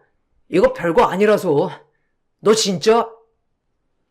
왜? 창피는 한가 보지? 무능력한 것도 죄야. 그동안 현지 아빠라서 참았는데 이제는 내가 왜 참아? 너희들 같이 무식한 인간들을 내가 왜 견뎌야 하냐고. 너희들끼리 잘 살아봐. 아등바등 취직을 하던지 빚잔치를 하던지 무식한 년놈들이 모여가지고. 네, 사실 남편은 실직을 하면서 곧바로 취직을 할 줄 알고 캐피털에서 무리하게 대출을 받아왔어요. 거치 기간이 있었기 때문에 당장에 갚지 않아도 되었지만 이제 슬슬 갚아야 할 때가 온 것이죠. 그럼에도 불구하고 일할 생각은 안 하고 아르바이트를 여러 개 하는 저만 믿었던 거예요. 저 역시 남편한테 100번 넘게 취직 자리를 얘기했지만 어떻게 된 것인지 시댁 식구가 집에 들어온 이후 남편은 태도도 돌변하고 오히려 더 게을러졌었어요. 이걸 다 폭로하고 전 그 길로 이혼소장을 접수하러 갔습니다. 제가 진심으로 이혼을 진행하려고 하자 남편은 절대 이혼만은 안 된다며 길길이 날뛰더라고요. 사람은 왜 뒤늦게 후회를 하는 건지 참 그럼에도 불구하고 전 절대 마음이 돌아서지 않았고 그냥 이 모든 것을 빨리 끝내버리고 싶었어요. 이혼이라니? 누가 이혼해준대? 너 단단히 착각하고 있어, 지금. 내가 뭘 잘못했다고 이혼이야? 바람을 피웠어? 아니면 널 때리기라도 했어? 실직당하고 좀 쉬고 있는데 이혼 사유야? 진짜 웃긴다. 난 절대 이혼 못해주니까 그리 알아. 당연하지. 그동안 우리 아들이 너 먹여 살릴 만큼 너도 우리 먹여 살려야지. 이제 와서 내 빼긴 어딜 내 빼? 당장 취소해. 웃기지 마. 당신 아들 돈 벌 동안 난 뭐 놀기만 한 줄 알아? 맨날 아르바이트 해가면서 살림살이에 보탰어. 당신 아들 쥐꼬리 같은 월급으로 이 집을 살 수나 있었을 것 같아? 하여간 착각도 자유라니까. 어리석은 노인네, 무식한 종자들. 소리 지르는 시모를 뒤로하고 전 이혼은 해주지 않겠다는 남편에게 결국 소송을 걸 수밖에 없었어요. 이혼하기 전까지의 결혼 생활 11년. 아무것도 남은 거 없는 마음에 너무 마음이 안 좋았어요. 그래도 사랑하는 하나밖에 없는 딸이 있다는 것만으로도 위안이 되었어요. 11년의 결혼 생활의 끝은 소송과 함께 재산 분할 그리고 시댁 쪽에서 저에게 위자료를 줘야 한다는 판결이 펼쳐졌고 지금 실직을 해 실질적으로 수입이 없는 남편이었기 때문에 딸아이 양육권과 친권은 제가 가져오게 되었습니다. 시어머니는 억울한 판결이라며 고래고래 법정에서마저 소리를 질렀지만 결국 끌려나가게 되었죠. 남편 또한 이제서야 정신이 들었는지 모든 재판이 끝나고 저에게 시댁 식구들을 내보내겠다고 얘기를 하며 맥락을 못 잡았어요. 이렇게까지 하니까 좀 낫냐? 그래, 네가 이겼다, 이겼어. 이혼은 무슨? 다 내보낼게. 근처에 그냥 작은 집 하나 얻어서 내보낼 테니까 이제 화 풀고 다시 예전처럼 지내자. 우리가 무슨 이혼이야, 이혼은. 아무 문제도 없는 부부 사이구만. 그리고 내가 지금 어떻게 이 빚을 다 갚아? 네가 좀 도와줘야지. 아직 취직도 못했는데 너무한 거 아니야? 좀 기다려주던가. 아무 문제도 없어? 네 이런 태도가 문제야.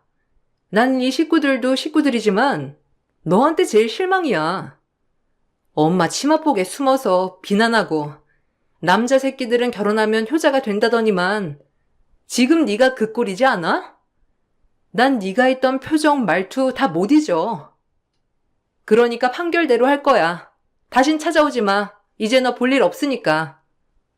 애랑 면접 교섭권은 지켜. 그리고 취직해서 양육비 보내고. 그 빚 네가 졌잖아. 나한테 한 푼이라도 썼니? 너 놀고 먹는 데 썼지. 그러게 분수를 알아야지. 백수 주제에 빚은 왜 져? 왜 지길?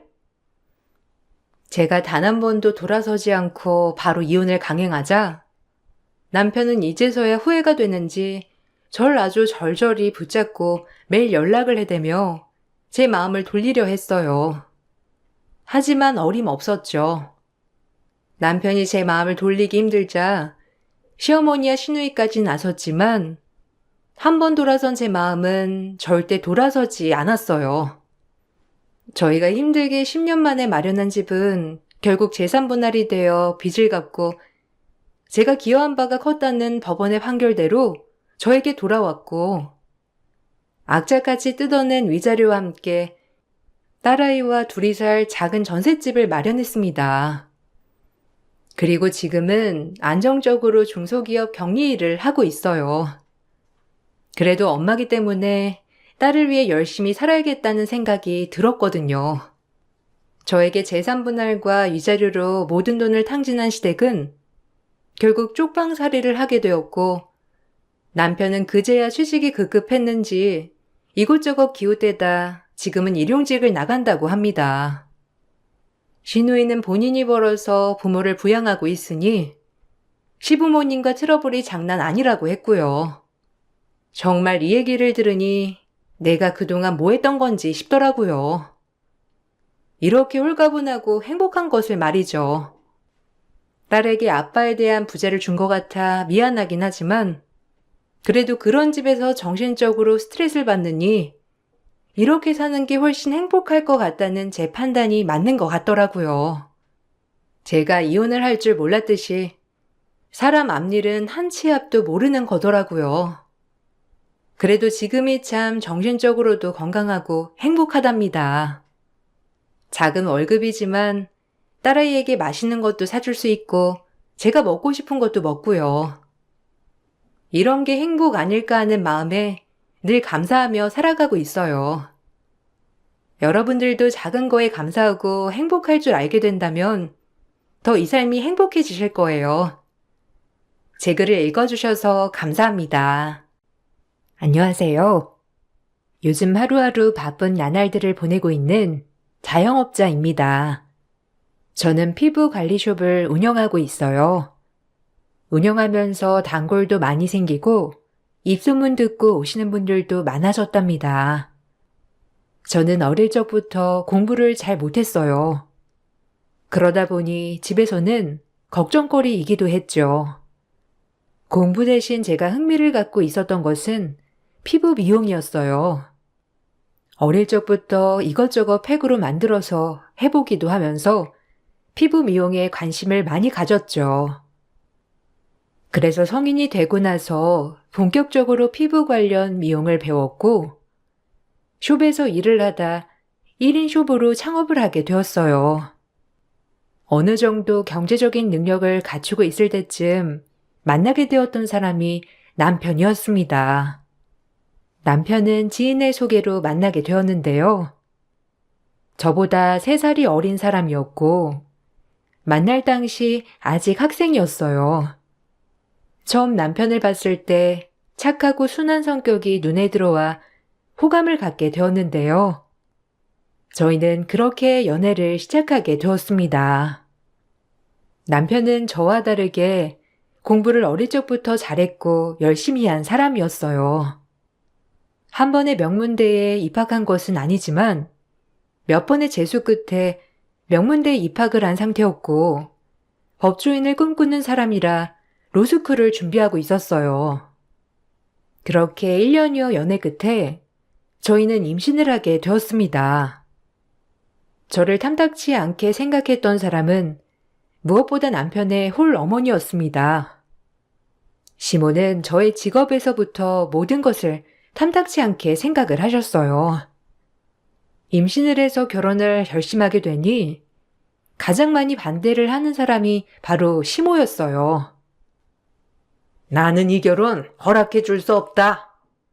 어디 남의 귀한 아들 고생시키려고 니까지 깨 데리고 간다고 하는 거냐? 나 절대 허락해 줄 수 없으니 그렇게 알고 가거라. 결혼할 생각은 꿈에도 꾸지 마. 아니 요즘 누가 대학도 안 나온다니? 대학도 안 나오고 보안이 먹고 살아야 하니 대충 배워서 하고 있는가 본데 나는 그런 애들 딱 질색이다.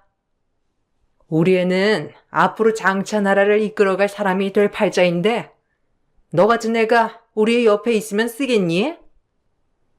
어머님, 어떤 말씀을 하시는지는 제가 충분히 이해합니다. 그렇지만 너무 그렇게 나쁘게만 보지 말아주세요. 저도 도균 씨가 열심히 공부하고 노력하고 있다는 건 알고 있어요. 그렇지만 도균 씨만큼이나 저도 열심히 일해서 먹고 살고 있어요. 제가 나이가 많아서 반대하시는 것도 있으실 테고 여러모로 걱정하시는 부분들도 많으시겠지만 제가 앞으로 도균 씨 공부하는데 방해되지 않게 열심히 보조할게요. 너 참 맹랑하고 뻔뻔하구나. 내가 너 같은 애들 한두 명 본 줄 아니? 남의 집 귀한 자식 피 빨아먹을 생각하지 말고 접어. 아니 애초에 이상하지 않니? 요즘은 애 지우는 거 어려운 것도 아니라고 하는데 굳이 애 낳겠다고 찾아온 네가 뭔 꿍꿍이 속인 줄 알고? 난 네 뱃속에 있는 애가 솔직히 우리 도균이 애라는 것도 모르겠구나. 그런데 어떻게 널 받아들이라고 하는 거니? 됐고, 우리 도균이는 너보다 훨씬 참하고 착한 애랑 짝이 돼야 하니 어디서 굴렀는지 모르지만 우리의 앞날 막지 말아라. 어머님, 그 말은 좀 너무하신 거 아닌가요? 제가 공부를 안 한 건 사실이지만 저도 제가 좋아하는 일을 잘하기 위해서 노력했고 지금도 많이 노력하고 있어요. 그래도 지금은 자리도 잘 잡았고요. 어머님 귀한 아들아이 임신해서 갑자기 결혼하겠다고 찾아오니 속상하신 마음은 제가 충분히 이해합니다. 그렇지만 저도 제일 정말 사랑하고 있습니다. 참나, 이것 봐라. 결혼 허락받으러 오겠다고 한 애가 한 소리 했다고 바로 이렇게 말대꾸 하는 거. 네가 그래서 안 되는 거야. 알고 있니? 자고로 며느리는 고분고분해야지. 이렇게 억세서 우리 애가 너랑 살 수나 있다고 생각하니? 나는 너 며느리로 인정 못하니 그렇게 알아라. 우리 아들이 지금은 잠깐 정신줄을 놓아서 그렇지 결국 네 실체에 정이 다 떨어질 거다. 사실 처음에는 시모가 저를 싫어할 만하다고 생각을 했어요. 남편보다 나이도 많을 뿐만 아니라 고졸이었고 남편은 한창 공부를 해야 할 시기였죠. 그렇지만 저와 남편은 결혼에 대한 의지가 컸어요. 거기다가 아이를 꼭 낳고 싶었습니다. 그래서 시모의 반대에도 일단 혼인신고를 하자 다짐을 하고 바로 신고를 했습니다. 학생이었던 남편은 경제생활을 전혀 할 수 없었으니 저는 막달까지 열심히 일을 했어요. 아이가 태어날 때쯤 남편은 갑자기 휴학을 하겠다고 선언을 한 적도 있었죠. 여보, 이제 다음 달이면 우리 아이가 태어나잖아. 나 이제는 정말 안 되겠어. 아무리 내가 학생이라고 해도 이 집안 가장인데 가장으로서 이렇게 가만히 공부만 할 수 없을 것 같아. 내 꿈도 물론 중요하지. 그렇지만 지금 당장 중요한 건 나한테 당신이랑 우리 아이뿐이야. 나 이번 학기부터 휴학할래. 휴학해서 어디든 돈 벌게. 당신 몸조리하고 어느 정도 아이 키울 때까지는 내가 어떻게든 책임질게. 여보, 너무 걱정하지 마. 그런 거 내가 다 알아서 잘 준비해 놓았으니까. 우리 집에서도 많이 지원해 주실 거고, 당신이 걱정할 일 하나도 없을 거야. 그러니까 당신은 그냥 열심히 공부만 하면 되는 거야. 내가 결혼할 때도 당신이랑 어머님한테 말했잖아. 당신 로스쿨 졸업하고 자리 잡을 때까지 내가 든든하게 지원해 주겠다고. 나 그 약속 어떻게든 지킬 거니까 당신 걱정하지 마. 아니야. 내가 생각을 해보니까 그때 약속은 당신이 아니고 내가 해야 했어. 아이 임신하고 막달까지 당신이 이렇게 고생하면서 일하는데 어떻게 내가 대학 졸업하고 로스쿨 졸업할 때까지 다 기다리고 있으라고 해. 그건 아닌 것 같아. 내 욕심이라고 생각해. 나 로스쿨까지 욕심내지 않을게. 그냥 대학 졸업하고 평범한 직장 다니면서 일할게. 당신 그러지 마. 당신 평생 꿈이었잖아. 나랑 처음 연애할 때도 당신 나한테 말했었잖아. 잊었어? 당신 로스쿨까지 졸업하고 법조인 되는 게 당신 평생 소원이라며. 정의로운 사람 돼서 어려운 사람 도와주는 게 당신 꿈이었잖아. 그러지 마. 이미 우리 집에서도 다 준비해뒀고, 나도 잘 준비해서 여유 있으니까 당신이 걱정하지 않아도 돼. 그러니까 학교 끝까지 잘 다녀. 당신 졸업하는 거 보는 것도 내 소원이야. 여보, 고마워. 나랑 결혼하고 나서 당신이 포기해야 하는 게 많아지니까 나는 점점 미안했어. 내 생활은 크게 달라진 게 없는 것 같은데 당신은 하나부터 열까지 달라진 게 너무 많은 것 같아서 죄책감도 들었어. 내가 앞으로 정말 더 열심히 공부할게. 당신이 이렇게 응원을 해주는 만큼 나 열심히 공부해가지고 당신 꼭 호강시켜줄게. 지금 고생하는 거 하나도 생각 안 날 정도로 다 보답할 테니 기다려. 이루어질지 장담할 수 없는 말뿐이었지만 남편의 그 마음만으로도 저는 감사했습니다. 항상 나를 생각해주고 챙겨주는 남편에게 고마움을 느꼈죠. 그런 행복이 더 오래갈 거라 생각을 했었어요. 전 이런 상황에서 더 열심히 일을 했어요. 친정에서도 지원을 많이 해주셨기 때문에 산후조리원부터 산후도우미까지 다 준비를 할 수 있었습니다. 그럼에도 시모는 쓸데없는 돈을 쓴다면서 저를 나무라셨죠. 예, 너는 아무리 생각이 없어도 그렇지. 네가 산후조리원에 들어가 있으면 우리의 밥은 도대체 누가 챙겨준다니? 안 그래도 공부하는 애 부실하게 챙겨 먹으면 집중도 안 될 텐데 몇 주 동안 밥도 제대로 못 먹으면 안 되는 거 아니니? 너는 네 남편 어떻게든 공부시킨다고 떵떵거리더니만 네 몸만 생각해서 산후조리원을 예약하니? 다른 건 몰라도 우리의 밥은 잘 챙겨줘야 하는 거 아니야? 어머님, 그런 거 아니에요. 저 도균 씨 잘 챙기고 있어요. 지금도 저 꼬박꼬박 아침도 잘 먹이고 보내고 있고요. 아이 낳고 나서 여기서 산후조리 하게 되면 도균 씨 집에서 공부하는 데에도 방해될까봐 그런 거죠. 그래서 어느 정도 산후조리도 하고 저 혼자 아이 잘 볼 수 있게 준비하려고 산후조리원 가는 거예요. 그러니 걱정하지 마세요. 뭐 그렇다면야.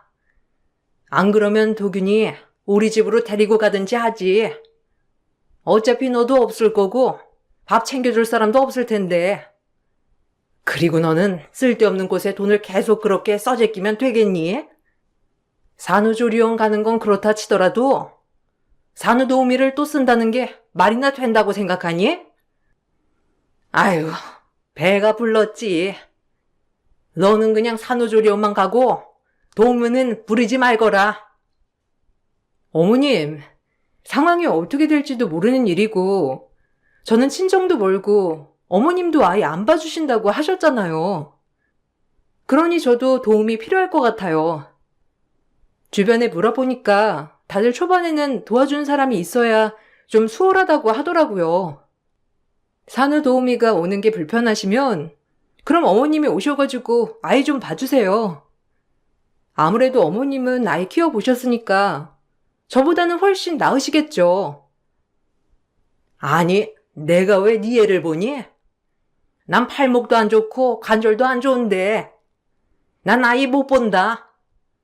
건강한 네가 애를 봐야지. 그리고 애 하나 보는데 성인 2명이 달려들 필요가 뭐가 있어? 어쨌든 아이 낳거들랑 우리 도균이는 따로 방 만들어 주거라. 애랑 같이 자면 새벽 내내 시달릴 거 아니니? 시모는 막달이 다가오는 순간에도 저와 태어날 손주 걱정은커녕 남편에 대한 걱정만 잔뜩 했죠. 혹시라도 남편이 공부하는데 방해가 될까 싶어서 매번 노심초사하는 느낌이 컸습니다. 그렇게 막달이 지나고 아이가 태어났어요. 건강하게 출산을 하고 나서 산후조리원에 들어가게 되었는데 남편은 첫째 날에만 같이 있어줄 뿐이었고 바쁘다는 이유로 단 한 번도 조리원에 오지 않았어요. 연락조차 공부하느라 못한다는 남편의 말에 서운한 마음이 들기도 했지만 어쩔 수 없다며 이해하기도 했어요. 조리원에서 퇴소하고 집으로 가보니 시모가 짐을 다 싸들고 집으로 와 계시더라고요. 어머님, 아니, 어떻게 여기 계시는 거예요? 그것보다 언제부터 집에 와 계신 거예요? 남편은 어머님 오신다는 말 한 번도 안 했었는데 그전부터 여기 와 계셨던 거예요?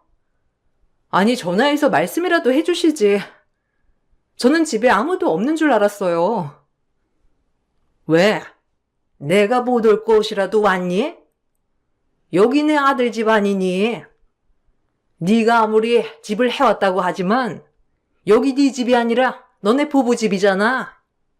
그럼 우리 아들 집이나 마찬가지지. 근데 너는 아무리 출산을 한 거라곤 하지만 산후조리원에서 관리 하나도 안 하고 온 거냐? 요즘 애들은 출산하고 나서도 피부도 뽀얗고 산후조리원 다녀오면 늘씬해져서 집에 온다더니만 어째 애는 나왔는데 배는 그대로냐? 관리 좀 해야 되겠다. 아, 이게 서서히 빠진다고 하더라고요. 그래도 임신하면서 쪘던 살은 거의 다 빠졌고 좀 더 지나면 빠질 것 같아요. 그게 중요한 게 아니라 그럼 어머님 남편 어디 갔는지 아세요? 아까 집에 간다고 연락했는데도 연락도 안 받고 그래서 그냥 저도 택시 타고 왔어요. 오늘 오기로 했는데 전화를 안 받더라고요. 혹시 남편 어디 갔는지 어머님 아세요? 아, 도균이? 내가 안 그래도 걔 좀 피곤한 것 같아서 잠 좀 푹 자라고 재웠다. 안 그래도 늦게까지 공부하다가 새벽에 집에 왔길래 일찍 밥 좀 먹고 자라면서 밥 챙겨주고 술 한잔 마시고 푹 자라고 했지.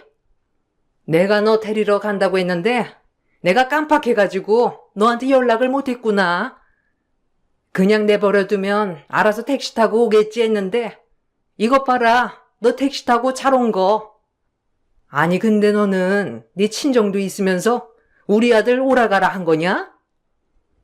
어머님, 그래도 제가 남의 자식 낳고 온 것도 아니고 어머님 아들, 제 남편 자식 낳은 거예요. 저도 엄마가 됐지만 도균 씨도 우리 아이 아빠예요. 그러니 당연히 태어날 때는 같이 와서 집으로 데려다 줘야 하는 거 아니에요? 엄청 중요한 일을 했던 것도 아닌데 어머님 너무하시네요.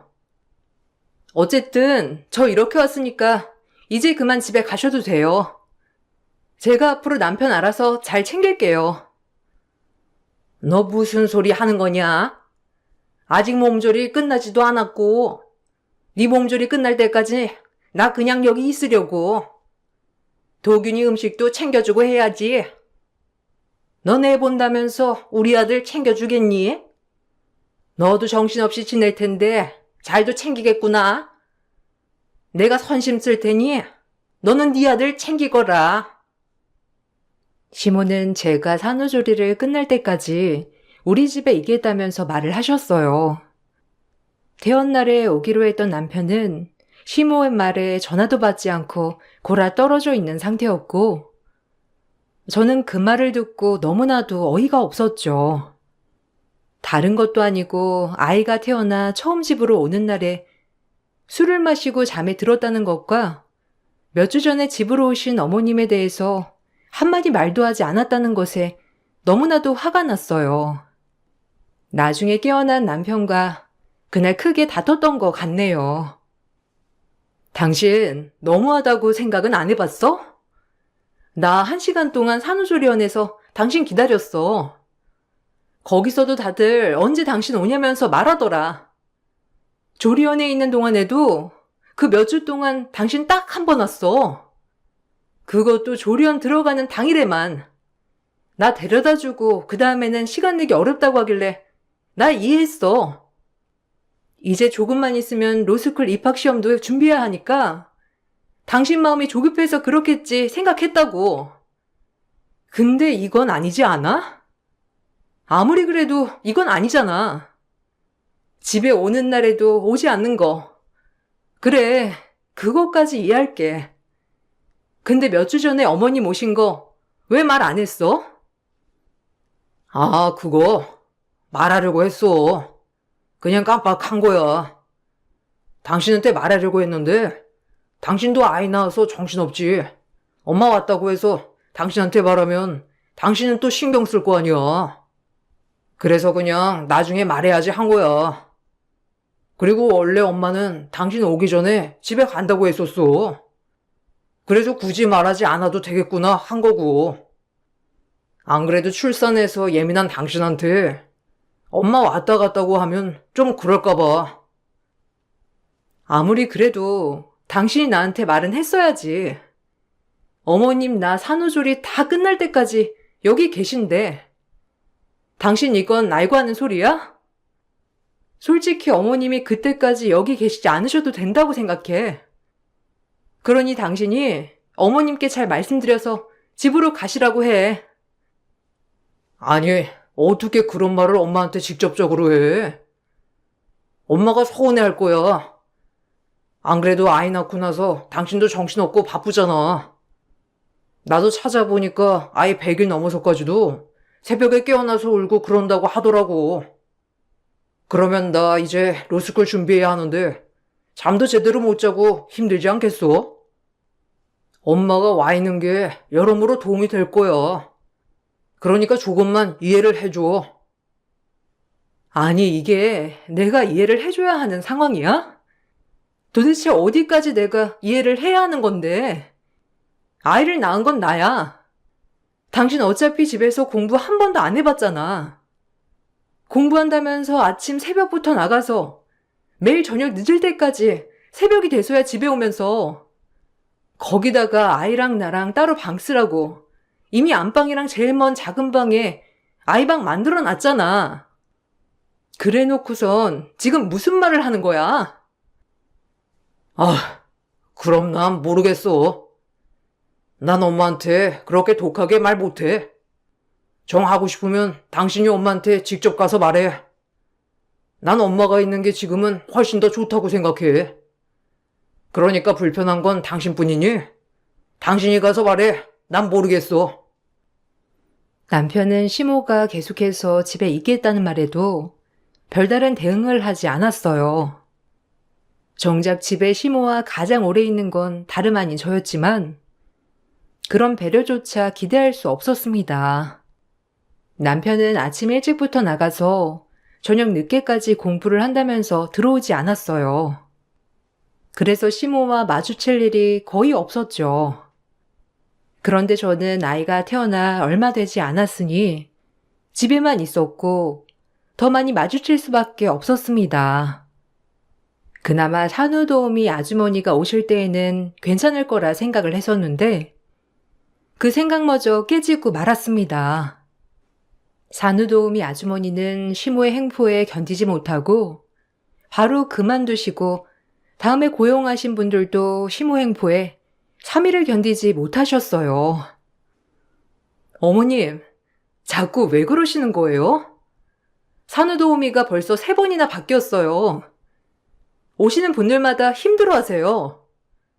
산후도우미로 오시는 분들은 말 그대로 아이들 보는 일만 하시는 거예요.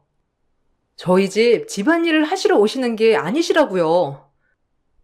아이 관련된 일만 하시는 거니 아이를 돌보시거나 제 밥 챙겨주시는 것까지만 하시는 거니 다른 건 제발 시키지도 마시고 명령도 하지 마세요. 내가 무슨 명령을 했다고 그러니? 무슨 내가 어려운 일을 시킨 것도 아니고 아기옷 빨래 돌린 다음에 우리 빨래 돌려달라는 게 어렵니? 그리고 네 밥상도 차려주면서 왜 내 밥상은 못 챙겨준다고 하는 거야? 네 방은 다 청소해주면서 왜 내가 지내는 방은 청소를 못 해주겠다는 건데? 어차피 오시는 거 그냥 골고루 조금씩 해주면 좋은 거 아니니? 그렇게 어려운 일도 아닌데 안 된다고 하는 게 웃기지. 다 돈 받고 하면서. 집안일을 그렇게 해달라고 하실 거였으면 산후도우미가 아니라 애초에 가사도우미로 고용을 해야 해요. 그런데 저는 산후도우미를 고용한 거고 아이를 위해서 일하시는 거라고요. 우리 집을 위해서 일하시는 게 아니라요. 어머님 자꾸 이러시면 저도 너무 불편해요. 어머님 여기 계시는 것도 도균 씨 때문에 그러시는 거잖아요. 근데 몇 주 계시면서 보셨겠지만 도균 씨 공부하느라 집에 거의 자러만 오니까 어머님 여기 계셔도 얼굴 잘 못 봐요. 그런 거 하나도 상관없다. 자고 있는 우리 아들 얼굴만 봐도 나는 괜찮아. 어차피 나중에 로스쿨 졸업하고 변호사든 뭐든 되면 그때 매일 볼 거 아니니. 하루 종일 공부만 하다가 지쳐 자는 우리 아들 얼굴이 너는 얼마나 이쁜지 알기나 하니? 너는 시엄마 정말 잘 만난 줄이나 알아. 남들은 공부하는 남편 새벽부터 도시락 싸준다고 하는데 내가 너 대신에 매일 챙겨주고 있잖니. 어머님, 그냥 그거 제가 할게요. 어머님이 안 하셔도 제가 일찍 일어나서 다 챙길 테니까 이제 어머님 댁으로 가세요. 안 그래도 오래 계시면서 집 걱정하시는 거 아닌가 싶었는데 이제 저도 괜찮고 슬슬 집안일도 할 수 있을 것 같아요.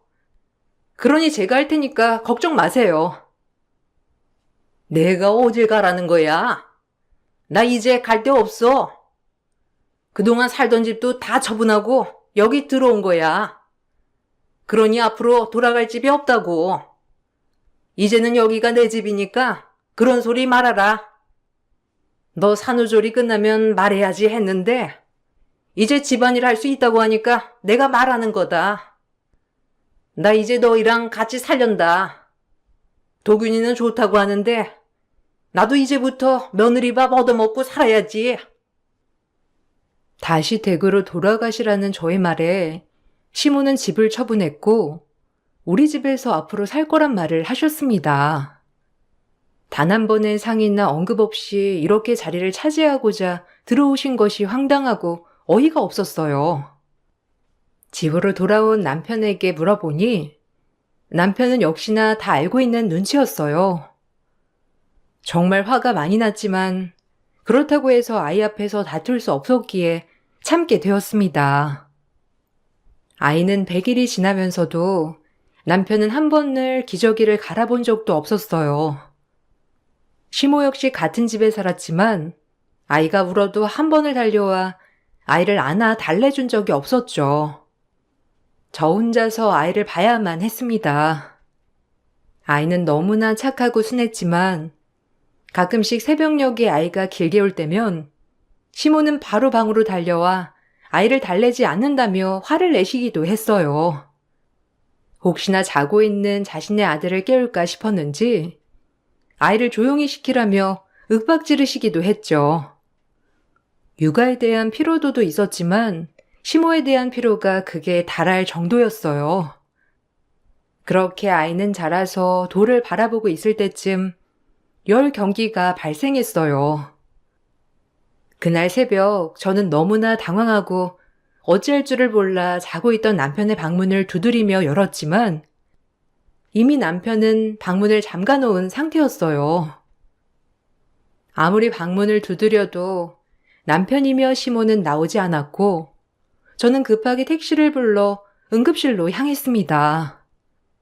꼬박 밤을 새우고 아이가 괜찮아지자 집으로 돌아온 저는 그제야 깨어나 한가하게 TV를 보고 있는 남편을 보자 화가 치밀어 올랐어요. 당신 도대체 뭐 하는 사람이야? 애가 열경기로 난리가 났는데 그 난리통에도 당신 한 번을 나올 생각을 안 하더라? 정말 너무한 거 아니야? 아무리 지금 당신한테 중요한 상황이라고 하더라도 한 번쯤은 밖에서 나와 살펴볼 수 있는 거 아니야? 지금까지 나 정말 많이 참았어. 애 한 번 안아주지 않아도, 기저귀 한 번 갈아주지 않아도, 우유 한 번 먹여주지 않아도 그저 당신이 바쁘고 정신없으니 그럴 수 있다고 생각하면서 무수히 많은 밤을 참았다고. 근데 이번엔 정말 너무했어.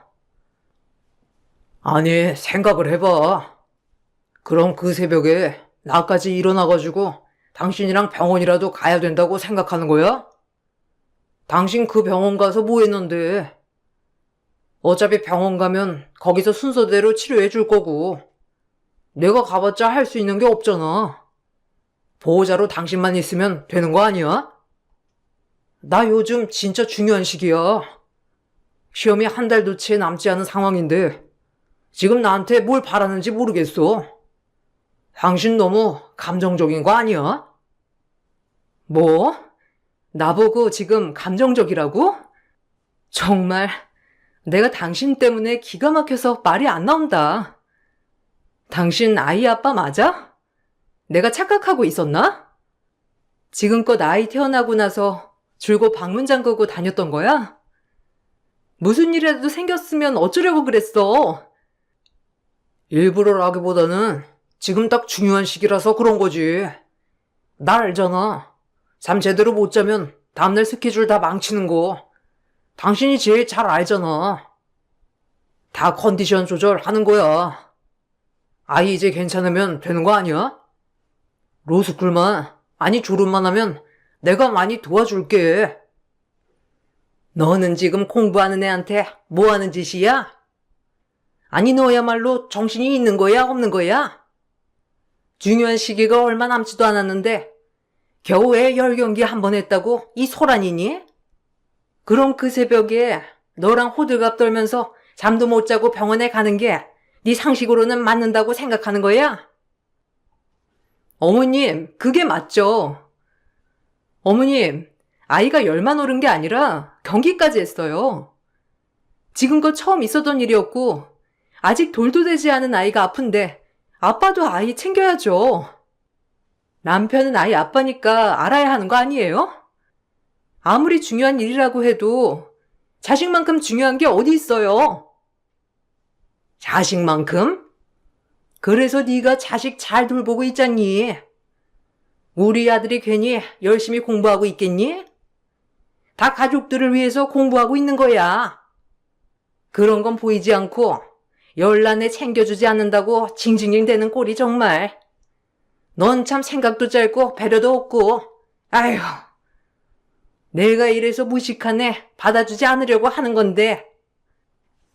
남편에게 서운한 것이 있어도 결국 시모가 끼어들다 보니 나중에는 저와 시모의 다툼으로 번지는 일들이 덜어 있었어요.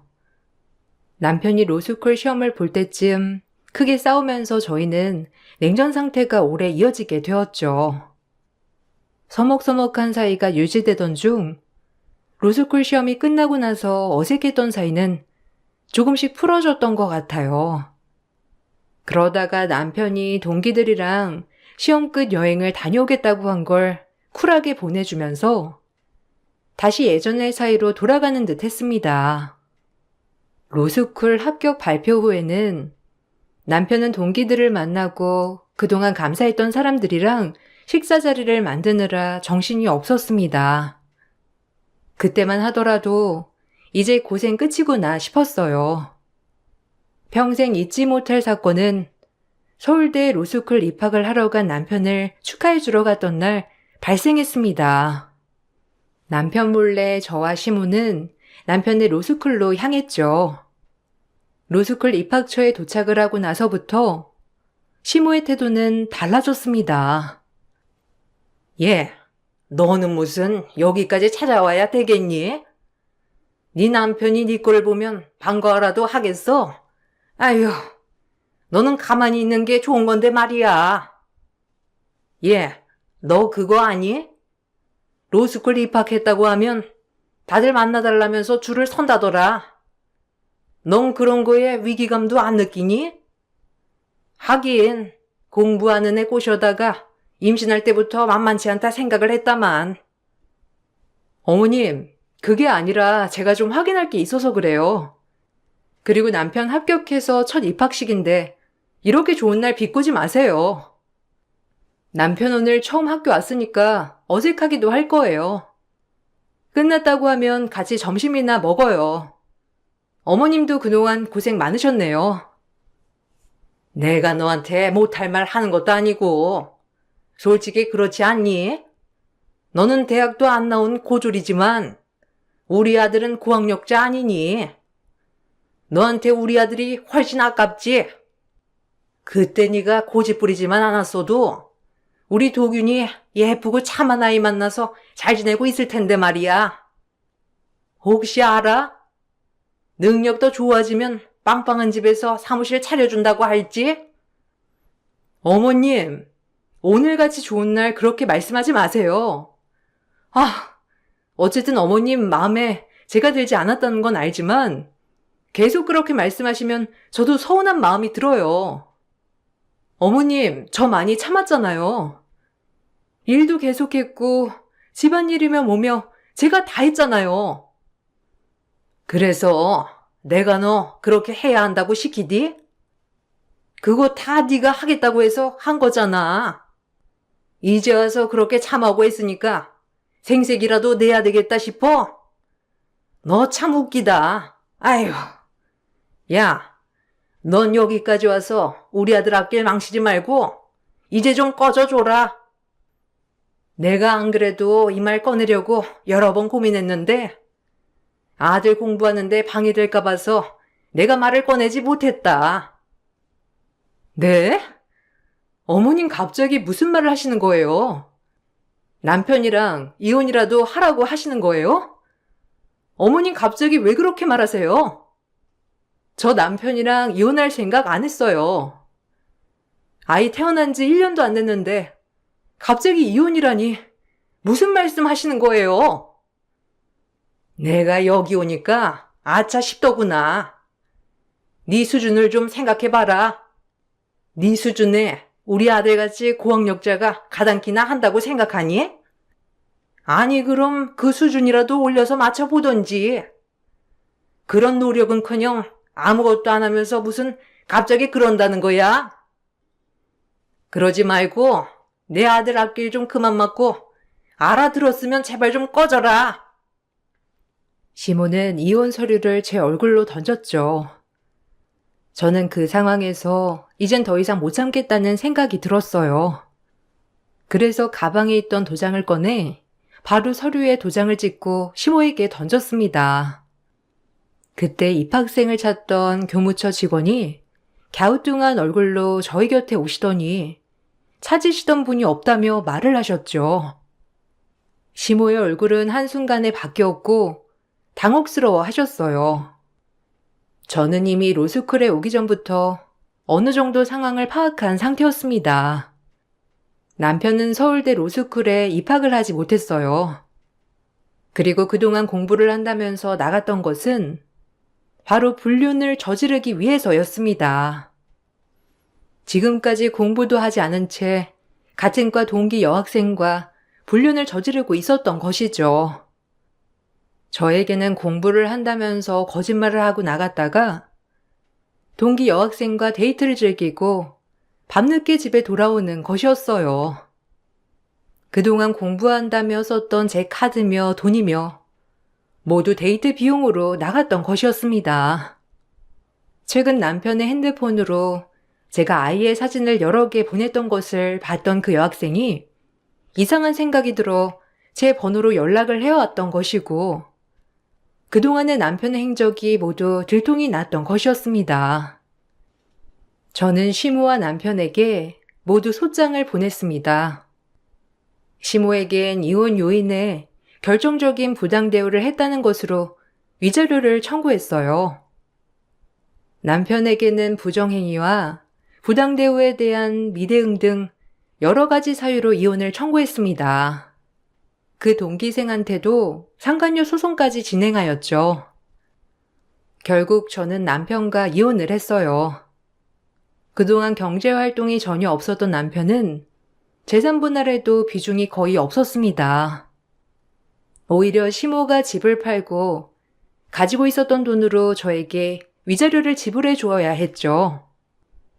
이혼이 진행되면서 저는 친정으로 내려왔고 신혼집도 거래를 해 넘겨버렸어요. 이미 시모 돈도 계속 받았으면서 탕진했던 남편에게는 아무런 재산이 남아있지 않았습니다. 갈 곳이 없어 신혼집에 그대로 남아있었던 남편은 신혼집에서 나가야 하는 상황이 되어서야 그제야 미안하다고 사과를 했어요. 여보, 내가 정말 미안해. 정말 잘못했어. 내가 로스쿨 준비한다면서 속이고 공부 안 하고 딴짓해서 정말 미안해. 그런데 내가 너무 공부만 하다 보니까 잠시 쉬어가는 게 필요했던 것 같아. 당신은 아이 낳고 너무 정신없이 바쁘고 그러니까 그냥 내 마음 풀 곳이 필요했던 거지. 당신은 내가 어디까지 참아야 된다고 생각해? 나한테는 감정이 아예 없다고 생각하는 거니? 정말 하나부터 열까지 내가 당신을 이해하고 참아내야 한다고 생각하는 거야? 도대체 왜? 당신이 그만큼 잘났어? 나보다 잘난 게 도대체 뭐가 있는데? 여보, 당신 왜 그래? 그런 사람 아니잖아. 잠깐 화나서 그런 거라고 생각할게. 오늘 부동산에서 찾아왔더라고. 짐 다 빼라고 하셨어. 이제 집주인 바뀌었다고. 당신은 어떻게 나한테 상의도 없이 집을 팔아? 나 엄마랑 갈 곳 없는 거 뻔히 알고 있는 거 아니야? 우리 이대로 밖에 나가면 며칠 버티지도 못하고 굶어 죽을 거야. 그렇게 쉽게 죽겠니? 굶어 죽든가 말던가. 애가 아프든가 말던가 하던 사람은 어디 가고 이제 와서 멀쩡한 성인 굶어 죽느니 마느니 징징대고 있는 거야. 그게 걱정되면 그렇게 가만히 있을 게 아니라 당장 일용직 일이라도 구해서 해야 하는 거 아니니? 아니면 돈이 없으면 싼 숙박업소라도 잡아야지. 조만간 당신들 안 나가면 법원에서 명령 내려질 거야. 아니, 우리가 당장 어딜 갈 수 있다고 생각해? 며칠 묵을 곳만이라도 마련해줘. 내가 정말 잘못했어. 당신도 살다 보면 실수할 때 있잖아. 나도 그냥 실수한 거야. 한 번은 실수할 수 있잖아. 우리 이제 빈털털이야. 제발 용서해줘. 당신이 잘못한 게 너무 많아가지고 뭘 용서해달라고 말하는지 모르겠네. 그럼 구체적으로 말해봐. 당신이 어떤 잘못을 해서 지금 용서해달라고 하는지 구체적으로 말해서 설명 좀 해보라고. 난 하도 많아서 어떤 걸 말하는 건지 이해가 안 되네. 돌도 안 된 아이를 보면서 저는 더더욱 남편과 시모를 용서할 수 없었어요. 그동안 한 번도 아이 손을 잡아보지 않았던 남편과 시모였기 때문에 마지막은 더욱 냉정할 수 있었습니다. 그 두 사람은 결국 모텔 달방 신세를 전전하고 있다고 하더라고요. 시험을 다시 보려고 했는지 여러 번 시험을 봤다곤 하지만 매번 떨어졌다고 하더라고요. 거기다가 불륜이 소문나면서 동기들도 다들 등을 돌려서 도움도 받을 수 없었죠. 보통 동기들끼리 도와준다고 하는데 그런 것도 없었어요. 저는 친정에서 지내면서 이곳 근처에서 다시 피부 관리숍을 열었어요. 앞으로 저는 아이에게 엄마뿐만 아니라 아빠의 역할도 모두 해줘야 하겠죠. 더 행복하고 건강한 나를 위해 오늘도 열심히 살아가고 있습니다. 제 긴 이야기 들어주셔서 감사해요. 여러분들에게도 행복한 날들이 가득하길 바랄게요.